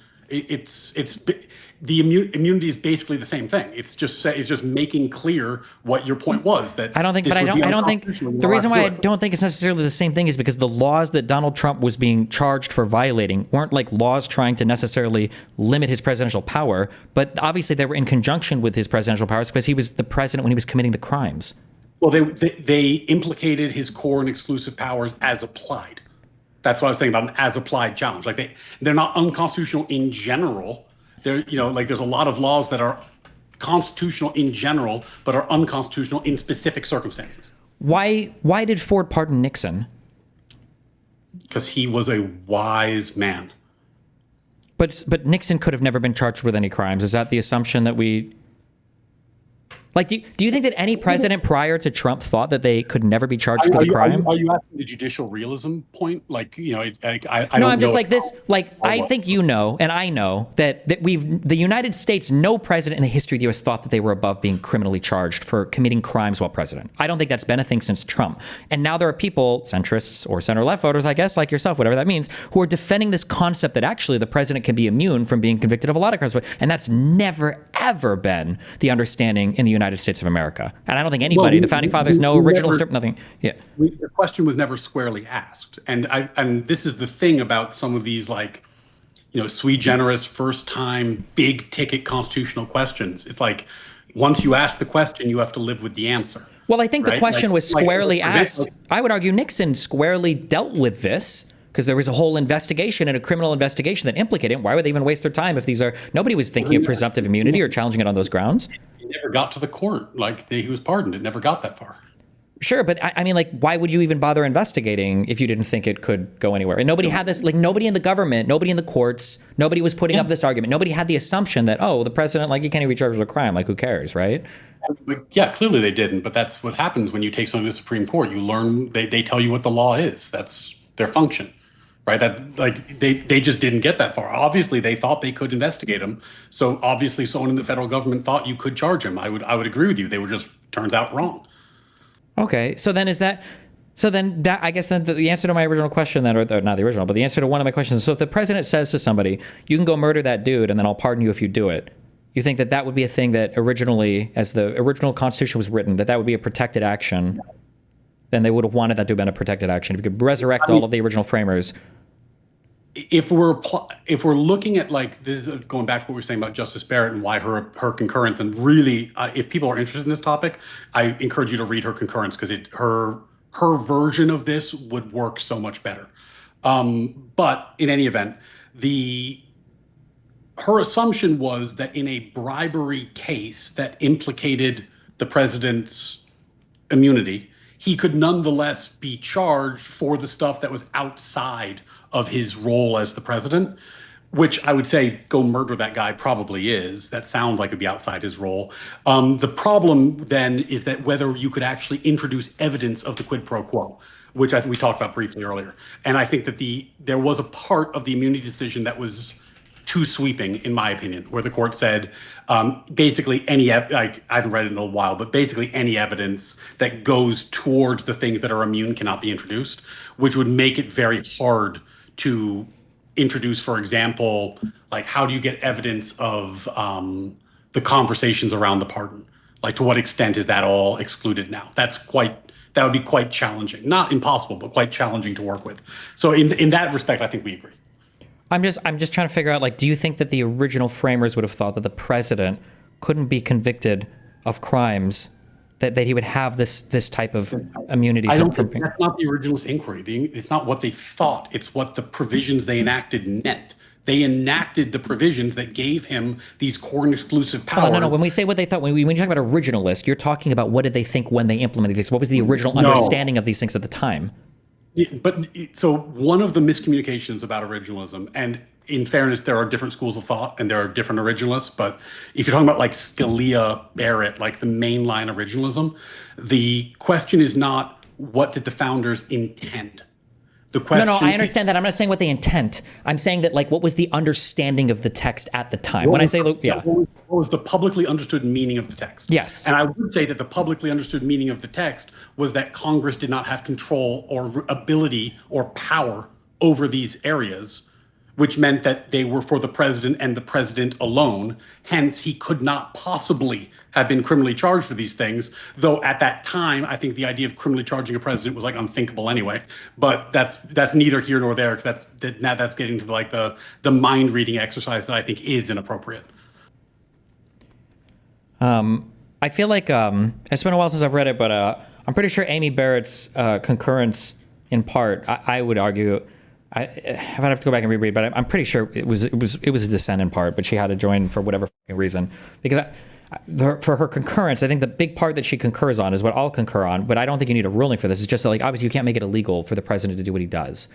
But I guess that we're looping, because I'm just saying you don't need a law. You don't have to protect the president's core powers because he can be charged with a crime. She agreed that there's immunity, and she agreed that immunity should follow. What she would have done, which I think is a better version, is actually she would have structured it the kind of more similar to the way you explained it here, which I think is the more intuitive way of doing it. You charge a crime, and then the president says, actually, as applied to me, that law is unconstitutional. And the judge says, you're right. Okay, I'm going to kick it out of court, which is functionally the same thing. But I think it is a cleaner articulation and is better as a result. So I mean, I think she was 100% right. She's been an absolute treasure on the court. Okay. But we came here because you said you value this Supreme Court's rulings on things. I think that. I mean, you can't be surprised by that. Like, there's a lot of stuff where the Supreme Court has rulings that have been down the middle, solid originalist rulings. And if you are an originalist, that's a good thing. They are the branch of government that appears to be working right now. So, thank God for that. I'm guessing you agree with the elimination of basically injunctions against behavior. That was a tough one for me. That was a tough one for me, because the thing about originalism and just like good judging, honestly, just good legal reasoning, that is very, very hard, and I fell victim to this, is that you're really not supposed to be outcome oriented. Your question should be like, what does the law say?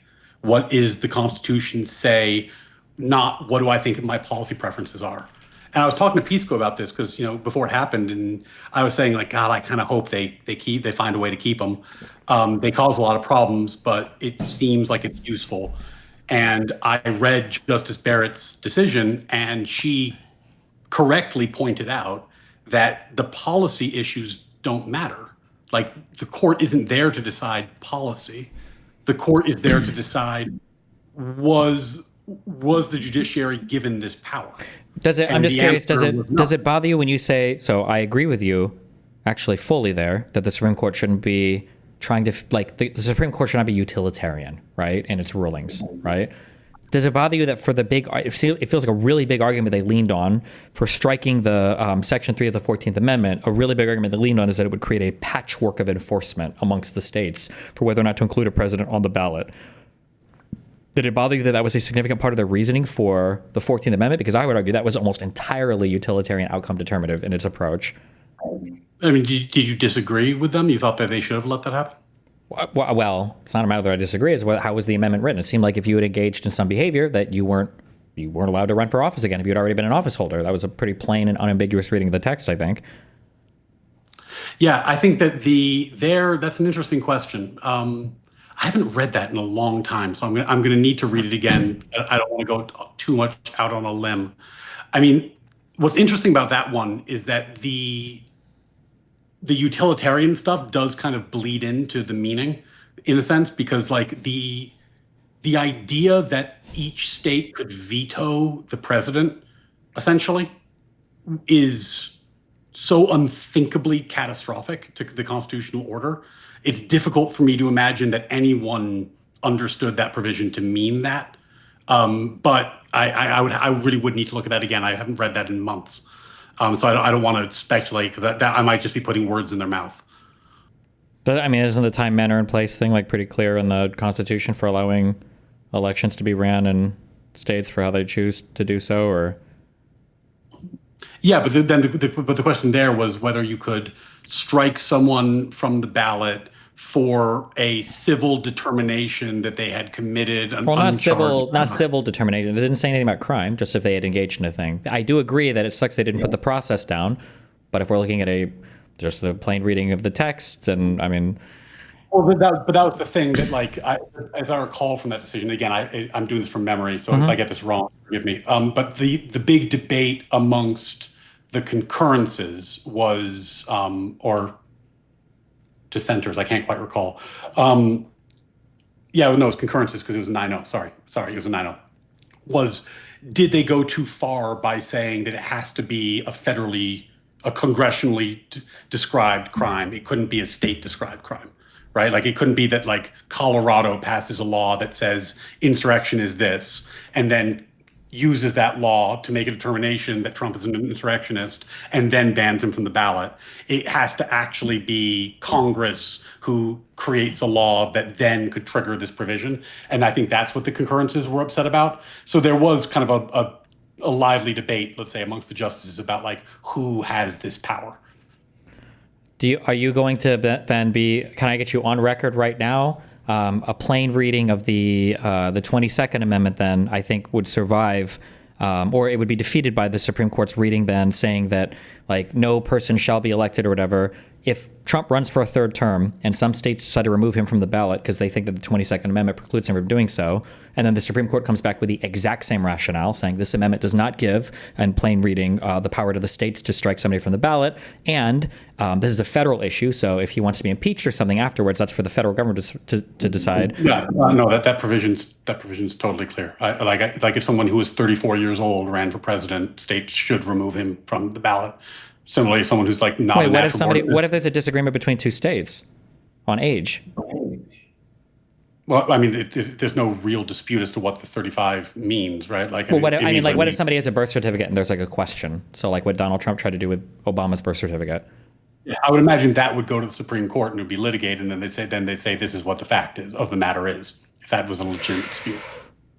that would have been a really interesting thing for the Supreme Court to do with the insurrection thing, but they didn't do that. They only ruled on the amendment itself. They didn't actually make a factual determination there. I thought, wait, what you just said, I don't think the Supreme Court does do, unless they have they would require original jurisdiction to the question as the first matter, because the Supreme Court isn't usually a court of factual review, right? They just do law, right? Yeah, but in that circumstance, in the circumstance you're describing, there would be dueling factual determinations made by state or lower courts, right? So there'd be an evidentiary record that this guy's 34. There's an evidentiary record that he's 35, right? The whole record gets passed up on appeal, and what they're not going to take new evidence necessarily, though that's such an extraordinary circumstance that I actually don't know if they have the powers to do that in extraordinary circumstances. Yeah, but what you just said was the exact same thing for the immunity ruling. Colorado passed up from their record that they believed it engaged in insurrection, and that was challenged on whether they could even say that or do that. And the court, of course, this wonderful court that is too scared to take on major questions, decided, we're not going to decide that. We're just going to say you guys don't have the power to make that decision for yourself. And I feel like that the same thing could come up with the 22nd Amendment stuff because of the way that the amendment is worded. Obviously this is a tricky bit. And this is, by the way, one of the... Just to be clear real quick, I don't think any of this is tricky at all. I think it's plainly obvious. I think that you've got yourself in a bind because you're trying so hard to defend the insane positions that this court has taken on issues that now it's a really difficult and tricky thing to do because you're not being an originalist at all. I feel like in some sense to be an originalist should make this really easy to answer. But you become very outcome determinative when it comes to the Section 3 of the 14th Amendment. But for the core powers thing, well, now we're very deontological in our approach. I think that's the confusion right now. Well, the thing about this that's tricky is that you're pointing to a decision that was not made on originalist grounds because it was signed by 9 justices, many of whom are not originalists. So when you have commonality between all the justices, they're going to make decisions. They're going to write things that get votes for all the justices, right? So yes, I struggle a little bit with an opinion that was written in a way that is not the judicial philosophy because it was signed by justices who do not ascribe to that judicial philosophy. And if you limited it to that judicial philosophy, you wouldn't get their votes. That's not necessarily true, because there's also good evidence in this particular case. I might agree with you, but one, it could have been a 6-3 ruling, but also there is evidence in this individual case. No, it really couldn't be a 6-3 ruling. That was a very important ruling to get 9-0. It was a 6-3. It was a 6-3 ruling. When the original PDF was published, people saw that the 3 people had been written for dissent in part, but I think that before they published the opinion, I think they were like, we should probably be together on this. Roberts did not change the writing on the majority holding here. They just all decided to come together. How on earth do you know that? It was massively talked about at the time that when the PDF was uploaded, that originally it looked like it was a 6-3 ruling, that there were 3, whatever people had been written separately, but when it was released, it came out as a 9-0, but it was either in the PDF title or the metadata, but you can look for 6-3. That could be explained in a whole number of ways, such as we circulated a draft, it only got 6 votes, and then we changed the draft, now it has 9 votes, and then some clerk uploaded the wrong thing. That's not extraordinarily complicated to come out with a different interpretation of that. Sure, it's possible that could have happened, and it only ever happened with this PDF that was published, and no other Supreme Court ruling has had that happen before. That is possible, but I think it was more likely that they actually. I think I don't think it was Sotomayor. I think it was Amy herself even said in that ruling that it's important that our writings on this turn down the temperature of the country as opposed to turning up the temperature of the country. So I think they saw themselves as needing to be aligned on this one because of how charged the issue was. Decision to get 9-0. It was super important to get 9-0. But we are speculating. Sure. I don't know if the 6-3 version is different than the 9-0 version. I would assume it does because that's why that's how the sausage is made at the Supreme Court level, to be honest with you. That's how you get votes. And if you don't change the text, I don't know why they would change their position, but it's possible that they just thought this one was worth it. It would be strange given how scorched earth the dissents have been recently. But maybe that one they didn't feel like the reason why they think they've been scorched earth was the mistaken assumption that if people play fair and play by the rules, that the country will return to normalcy. But the reality is, and it's actually in a way it's a microcosm or a macrocosm of our conversation here. I don't think there's any benefit to not going scorched earth and to try to come back in the center, because the Republicans will just rape the entire country over and over and over and over again as long as they feel like they have the opportunity to do so. Because I think they're supporting evil right now, so they see no virtue in any kind of compromise, and that's just where we're at. And yeah, I don't think we've gotten anything for any compromise so far. I think we just have lost over and over and over again on it. So yeah, that's the difficult argument to not go, I guess, at least that hard in the next direction for when the next Democrat becomes president again. Like the rules you're setting are that you're just saying it's okay to do that. To avoid circling, because sure, yeah, we don't have to circle over. Yeah, we've been talking about. I will say though that one of the big misconceptions about originalism is that anybody who is a serious, and the reason this misconception exists is because people who don't know very much about originalism talk about it a lot. Originalism is not perfect. if you look at like Justice Scalia's speeches or writings about originalism, he would concede that there are cases where you just can't do originalism. It doesn't work. For example, you might just not have the historical record you need to conduct the inquiry, or there might be some other factors that make it impossible to do originalism. And in those cases, he admitted that he would then use other tools, because it's not that originalism is like this panacea or is a perfect judicial philosophy. It's just the only one that in any way, even in principle, constrains justices to the meaning of the Constitution, to the meaning of the text, and doesn't make it just a policy preference on the justice's side. Well, so this would be the question. You might think it doesn't work, but the alternative doesn't even pretend to avoid that. That is what living constitutional at heart is. That's fine. So the question would be, the strong argument on your end would be, because you're saying, well, I don't like, maybe there's a lot of confusion around originalism. I think the confusion stems from the fact that it doesn't seem to be applied in a consistent manner, but it's only applied for policy preference, and then it's applied under the guise of not being a policy preference. And I think if there were more writings from justices saying, man, I really hate this thing, but the plain text reading the Constitution just kind of, and the original interpretation times seems like it was this, then maybe there would be a difference of opinion there. But like, has there been a ruling where Kavanaugh or Thomas or Alito, where Roberts has written, like however painful this might be, like, and it seems to go against their political inclinations, but the originalist reading kind of favors, the more liberal side? Or is it just so that the originalist reading is pulled out every single time that just so happens to favor the conservative policy preferences of the 6-3 court? So, I mean, the famous example of that is, I just had to pull it up because I couldn't remember, is Texas v. Johnson, which is not current. It's a 1989 case, but that's the... well, no, I'm saying of the current court. Well, I'm answering this way because this is it's a Scalia case, and he's the godfather of originalism. And in that case, he was the deciding vote that you were allowed to burn your own American flag, and has gone on record extensively saying that was he the czar of the universe, he would have done otherwise. Like, he thinks that it is a terrible thing to do. It is bad and immoral and evil, but the Constitution demands it. So yes. And if you look at his jurisprudence on a variety of I understand what you're saying, but just on the little bit that I know about Scalia, I don't like using Scalia as an example, because Scalia to me seemed like a conservative who wasn't evil. I feel like Scalia would stand on principle, but I feel like if Scalia was on this court instead of people that should be shipped into the middle of the ocean like Thomas and Alito, I think that the immunity ruling would have been a 5-4 ruling with Amy joining the majority that would have ruled against presidential immunity. And I think Scalia would have been on that side of obviously the president doesn't have immunity from being convicted of crimes when he's scheming and plotting and doing conspiracies, just because it might implicate some part of his job. Every crime that you do is going to implicate some part of your job if that's your job and you're doing it as part of your job. Okay, if we're going to go back into immunity, we can. But I'm just curious if for this court, is there an originalist ruling that hurt them? Barrett is, in my mind, Scalia's heir apparent. I mean, I think she was his clerk, and her jurisprudence is by far the closest to his of anybody on the court. And I can tell you, and she in fact did. God, I can't remember, what was the case? What was the one that all the conservatives were mad about because she flipped? And as a result, they lost. I don't think it was a case. I think it was challenging a TRO, wasn't it?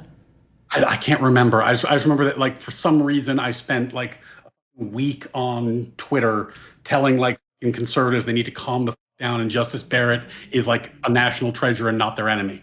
I can't remember the name of the case. I think it was after it was the day after this got released, when Trump was talking to the nation, and then he shook Robert's hand. I think it was after that day they released a 5-4 ruling against overturning a TRO. It might have had to do with the immigration stuff with Boasberg or whatever. I think it was definitely an immigration case. I'll look it up. I don't have the details top of mind, but that was the one where everyone was fucking furious with her for doing what she thought was the right thing to do. And I very rarely have thought she was wrong.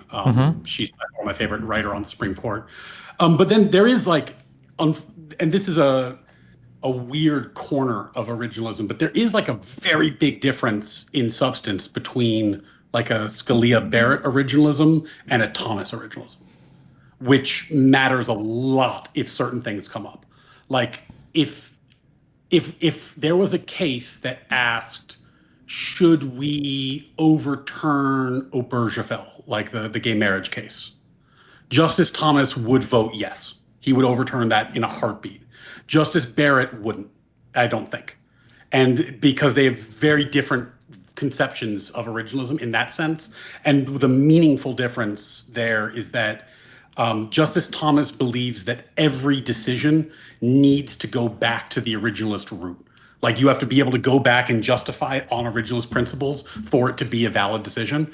Whereas like a Justice Scalia, Justice Barrett would say like, there's decisions we disagree with, but unless they're like egregiously wrongly decided and there's some big problem with them that we're going to point out separate and apart from the originalist issue, like we're not going to go and unring every bell because that's so damaging to the rule of law. Like we have to have res judicata, we have to have stability in the legal system, and that's a very big difference between those two schools of thought, which often is tricky because when you talk about like, am I defending originalism? Well, which originalism am I defending, right? Like they can be very different in different circumstances. Sure. Okay. We don't have to circle around on this topic. Is there anything else related to, I feel like we cover a lot of on all the. When I'm yelling at a convoy, is your position that socialism is inherently immoral, meaning that if it could be enacted without some kind of like violent revolution, which probably would be necessary, but setting that aside, that it's an immoral end? Or is your point that like socialism is a problem because it points to all these idiots who do all this dumb stuff politically, or it points to Marxist-Leninism? Like, what's your concern with it? I just think socialism is a much less efficient way of organizing the economy, that all of the outcomes would be far worse. So it's a utilitarian objective. It's not like a rights-based objection, but you just think in practice it would be worse. I think in practice it would be much worse, yes. Yeah, okay. And then, because I know you did this with Richard Wolff, and since I'm talking to you, maybe you'll save me some time. I don't have to go back and look at it. How the f does anyone run a business in a socialist system? Like, how do you have to like apply for a permit or something? Like, what does that look like? Depends. If you ask 100 socialists, you'll get 100 different answers on that. There's a lot of people that, socialism is a lot like originalism. Everybody has their own variation of it, I'll just say that much. All right. That's funny. Have you heard of the term a command economy? Yeah. Sure. So some socialists will say that, or maybe they'll say it's communism here, or some people say it's like not communism because you can't have a council or whatever. I don't know. Some people will say that in a command economy, you make what the government tells you to make, and that's it. So that's what you make. Other people will say Vosh used to be like a market syndicalist or a market socialist or something, where everybody has co-ops, so you still respond to market forces. So the things that you make just depend on what customers walk into the store and buy, and then. Yeah, so it's going to be some difference between these two things, but there's going to be dramatically different answers based on what somebody's concept of socialism is. Yeah. Okay, that's helpful. Yeah. Well, we'll see if you want to see me and a convoy argue about this. That's going to happen sometime next week. Mm-hmm. And if you want to tell me how dog my originalist positions are, I have a YouTube channel that nobody watches where I have a video explaining what the case for originalism, and you can you do your classic DGG level commentary there, which I'm sure I'll enjoy. Okay. Thanks for chatting. I do appreciate it. It's been fun shouting at you. Just for your argument, keep this in mind because it's a tricky one, okay? Because people do this. When people talk about socialist policies or people talk about like liberal policies, the framework within these things, within the systems where these happen, are very important. So socialists can play a very tricky game where they'll point out certain socialist policies that might be good. They're social policies, but they'll say they're good because they're socialist policies. But it's important to remember that these are happening within a liberal framework. The reason why it's important to point that out, in my opinion, is because within a liberalist framework, there's a lot of things that can happen, good capitalist things and good socialist things, if you want to call them that. But in the socialist framework, you necessarily must exclude any of the quote-unquote good liberal capitalist things. And I think that's the difference. So careful when they try to say, well, this social policy, isn't it good? What if we could have more of those? It's like, sure, but in your world, we would have none of the liberal capitalist ones. Yeah. Yeah, no, I'm very much on team classic liberal. Like, I think there are just certain rights that people have. And when you start truncating them, especially in the massive and systematic way that you would need to enact socialism, you've put the cart before the horse. Like no matter how good your end might be, it doesn't justify that. It's just too much. I understand what you're saying there, but if you try to take like a rights-based approach to this or something like that, the difficult arguments you're going to run into is the socialist is going to flip it on you and he's going to say, well, right now you're supporting the status quo, and the status quo necessarily already has the mandate of so much violence to maintain the current order. So you might say something like, in a socialist system, you would have to steal somebody's business or whatever, and the socialist is going to say, well, in the capitalist system, when I wake up and I have no food, I am literally by violence, because I can't steal food, I'm going to be killed. I have to go to a store, and I can't grow food because the government owns the fucking territory or whatever. I have to go to a job where an employer is necessarily going to be stealing from the value that I produce, and then I'm going to have to buy something from somebody else. Like that, there's going to be violence at every stage here. So if you are going to go the violent route argument, then you need very sophisticated forms of argumentation for why the violence that exists in a capitalist state, and we all agree every state has some form of violence it needs to, is somehow more moral or better than the violence that would exist bringing about the socialist state. I always find that this is, one of the things I argue about a lot, and it's hard to explain to people who aren't like super invested in the topic, is that why I don't consider positive rights to be rights. Like there's a difference between like a core negative right, like free speech, right to bear arms, due process. These are all negative rights, and the positive right, like you're talking about, like, oh, well, do you have a right to food? It's like, well, once you call that a right, then you have established a state that can enforce that right. You must, because how else could you have that right? It doesn't exist on its own. It's not inalienable. It's not something that's vested in you by who you are. It's a totally different thing. And I think one of the linguistic tricks that are often used is lumping in things like the right to education, right to healthcare, right to food with rights like the First Amendment, the Second Amendment, which are of a totally different type and category. I kind of understand and agree with what you're saying there, but I don't do a lot of constitutional positive negative rights debates. But the crude notion in my head is that without some positive rights, the negative rights are essentially meaningless. So, for instance, like for the is it Sixth or Fourth Amendment that says no unreasonable search and seizure? Is that Fourth Amendment? Fourth. Okay, so like that's a right, negative right. So in chat, a negative right is like, this is something that you just have. It's part of you. It's not provided to you. This is just a thing you're, assumed to have, and then the state protects that negative right. But a positive right is like the thing is provided to you. So like in a lot of states, you have the right to an attorney, right, to represent you, at least in criminal matters, right? Yeah, I feel like that's technically a negative right also. Really? Why? Because what the Constitution actually says is we can't charge you with a crime if we don't give you an attorney. We could also just not. The Constitution says that guarantees your right to. Yeah, Sixth Amendment.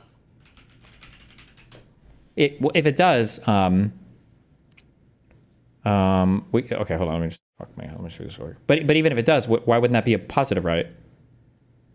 Because it's a restriction on the government. The government cannot charge you with a crime unless you have an attorney or you make one available. They could, of course, just not charge you with a crime. Your right is to not be charged without a crime. And a negative. Well, I feel like isn't that kind of a tricky? Of the negative positive distinction is negative rights are restrictions on government power. Positive rights are guarantees. They're things that are provided to you, whereas negative rights prevent the government from doing things. But isn't that kind of? I feel like we could play games there to make any positive right then a negative right. No. Like, for instance, I could say, I passed the 50th Amendment. I don't know how many minutes we have right now, right? I passed the 0th Amendment. And the 0th Amendment is the government, how would I phrase this? Something along the lines of like you're guaranteed like not to be unreasonably arrested, like as long as you're not starving to death or something. You can't be arrested for stealing food as long as you are satiated. So then somebody now has the positive right if they're allowed to walk into any store and like steal whatever they want. No, that wouldn't be a positive. That would be negative. I'm trying to think how you would phrase this, but like if you were to make conditional the negative right on something being provided to you, I feel like you've just snuck in a positive right, because that is a thing that has to be provided to the person, right? Well, no, because the government can just choose not to prosecute them. Because the government can just choose not to prosecute them. If the government chooses to prosecute them, then the right to counsel kicks in. But it's the government is attempting to do something to you. They're attempting to put you in prison. Mm-hmm. Like the government is attempting to use its force against you, and there's a limitation on how it's allowed to do that, which is pretty different than like you are guaranteed, 3 meals a day. That's that's the government must give this to you, not a limitation on government power. And in fact, it's the opposite, because if you're guaranteed 3 meals a day, the government needs to have the power to do that, which implies a whole bunch of other stuff. Like it has to have all these taxing powers. It has to have the power to employ cooks. It has to have delivery workers, et Okay. cetera, et cetera. Okay, I guess that makes sense. I think I would agree with that then. Wait, are there, in your mind, are there any positive rights that are conferred by the Constitution or all the amendments, or No. no? And Okay. this is actually like a major distinction. Like in U.S., a lot of the reason why it depends on the treaty, but when people ask like, why isn't the U.S. a member of like various like UN human rights charters and stuff like that, it's because they guarantee positive rights, and the U.S. doesn't guarantee positive rights on the federal levels. The states do, Sure. but on the federal level, we don't do that. And it's just kind of it's a big difference in what you think a right is. And it totally changes what government is if you think that people have these rights that cannot be changed. Because once it's a right, you can't change it through the democratic process. That's the thing. Like if you have the right to education, Congress can't change that. Like that's yours now forever, right? So these are big limitations on what can be done through democracy. Okay. All right. Well, so your argument against socialism do you think is going to boil down to that positive negative rights thing? I don't know if it's going to boil down to it, but I think that's a big part of it. I think that the certain of the core negative rights that are guaranteed by our Constitution, or just referenced in the Declaration of Independence, the right to pursue liberty, like that is like the pursuit of liberty is deeply violated in a world where I need to ask the government whether or not I am allowed to, profit off of this conversation. Like I need, I need a license to then, be a streamer or whatever, whatever else you're going to do, because you would need the consent of all the different people who would vote for that and socialize it. You can't just do that on your own. And that seems to me to be a pretty core violation of kind of like our sense of who we are as people and what makes life worth living and doing. Some of it is our right to self-determination, or at minimum, our right to self-ownership and the right to alienate our labor. Okay. If he makes the argument that, at least in an outcome-based way, if socialism was our mode of economy versus capitalism, that those negative rights, you would be able to pursue all of those in a much greater manner, what would your counter be to that? I mean, I don't think he's right. I mean, how would you're saying if in a socialist system you had more freedom? Yes.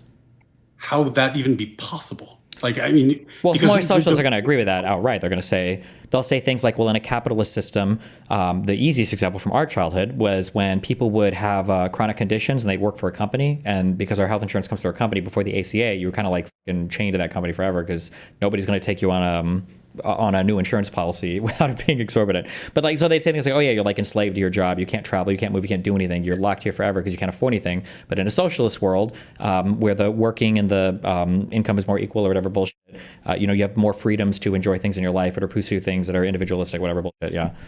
And this is exactly why socialists conflate negative and positive rights. Because like the right to healthcare, that's a positive right. The right to travel, that's a positive right. Like these are all positive rights, and conflating them is very useful for a socialist. Well, I don't know I wouldn't say these are necessarily. I don't know if we're talking about rights here. I think we're just talking about like opportunities or like protections of those positive rights, I guess. Well, okay. Like let me give you an example. Like this is a debate I had with not like a real life friend who kind of leans in this direction. So maybe it's helpful. I was making the point that Elon Musk and I enjoy the same freedom of speech. And he's like, well, that's crazy because Elon Musk has much bigger reach than you. He has so much money. He has orders of magnitude. I mean, many, many orders of magnitude more reach than you, and has a totally different capacity to broadcast his views than you. You do not have the same freedom of speech. It's like, no, the freedom is the same. His capacity is different. Right. And like that's the core difference. Like I'm not owed a megaphone. Right. Sure, I understand what you're saying. That like I don't necessarily disagree with you in terms of the vocabulary, but I think most people, like if we were to have the most hyperbolic hellscape capitalist system where 99.99% of the wealth is controlled by one guy, and all of us had one social media that we could be banned from, and we all had one car company that could disallow you as a customer, and we all, like, nobody would care that you had all the negative rights in the world if effectively you couldn't access any of the freedoms associated with those negative rights. And that's where the socialists, I think, would argue that you can have all the negative rights that you want, but it wouldn't matter if you didn't have the economic opportunity to pursue that or to do something that would allow you to enjoy that right? Yeah. That's their ultimate trick, right? That's the trick, is that they, by conflating the two, then they can say that these certain core rights, these rights, by the way, are so core that in my mind that they are like I mean, does your obvious no sufficient necessary? Like yeah, sure, yeah. They would be the necessary foundation of a just government. Whereas, like, if your government does not have due process, you're probably justified in rebelling, right? Like that would be so like this is the issue. I understand what you're saying, and so this is where I would push on like the hardcore philosophy. So let's say that you're saying that it would be necessary to be a free people to have due process, right? However, what if I pointed you to a world where in the United States of America, you do have due process, but the only criminal attorneys available to you were clones of Lauren De Laguna, and all of the attorney generals in every state were the most ardent prosecutors ever. If you got charged with a crime, you're basically always going to be convicted, right? And then let's say in another country, you actually had no guaranteed due process, but all of the prosecutors working there all had this very strong moral commitment to make sure they only charged people that they thought were really guilty of crimes, and they tried to be as careful as possible. When you got charged with a crime, like, you didn't have Fifth Amendment protections. You have to inform on yourself or whatever, right? But let's say that, like, the difference in those two worlds pragmatically, like the people with the less negative rights actually enjoyed the implications of that negative right more. I think that's where people are going to fight you, right? Do you understand what I'm getting at? That, like, you might have some negative freedoms entailing. I absolutely do. And like, it's a really interesting area, right? Because the real life implication is a Section 230 right now, right? Where conservatives are like, this is bullshit. We actually don't have freedom of speech if we don't have a right to these social media platforms, right? But yeah, go ahead. Yeah, there's a really interesting thing where if you read the equivalent of the Bill of Rights from like the USSR era Russia, it's like much better than ours on paper. Yeah, Scalia talks about this in that one thing. Yeah, it's unbelievable all the stuff they guaranteed. The problem is their system of government had no structures that prevented those things from being fucking useless and ignored, right? So one aspect of what's important in society, the just society, is protection of negative rights. Another is limitations on government power. And like one thing a socialist would have to explain to me, setting aside the violent revolution point, is how the you get around the takings clause. Like the government has to give the takings clause of the Constitution. Okay. The government has to give just compensation when they seize private property. Like, if you're going to seize every business in the world and redistribute it, how the f are you doing that? I mean, I'd be careful on that, because for Econo Boy, he'll just argue that I think he almost said this, you can just print however much money you want. The government could theoretically do this very easily, right? That would be the easy part, is they could do just compensation. They would just print the money from the Treasury, Federal Reserve, and then they would dole it out to people, right? His utilitarian argument would be that we would create the most massive inflation in history, destroy the economy, and then redistribute. I mean, I guess they could. I mean, at that point, it's just like maybe they have enough votes to amend the Constitution and get rid of the takings clause, and maybe that's the answer. Sure. But this, I mean, we're getting truly pie in the sky at this point. Well, I mean, I would argue all socialism is, but yeah. Yeah, that is kind of the hallmark. Yeah. Okay. Anyway, it should be a lot. It should be a lot of fun. Economist seems like a nice guy. I don't know him well, but he seems like a nice guy. He is. He's a good dude. Okay. Well, hey, listen, I love you. Be careful. Have fun with your conversation. Hey, man. Always a pleasure. Hope we can do this again sometime. Yeah. Stay safe. Be careful.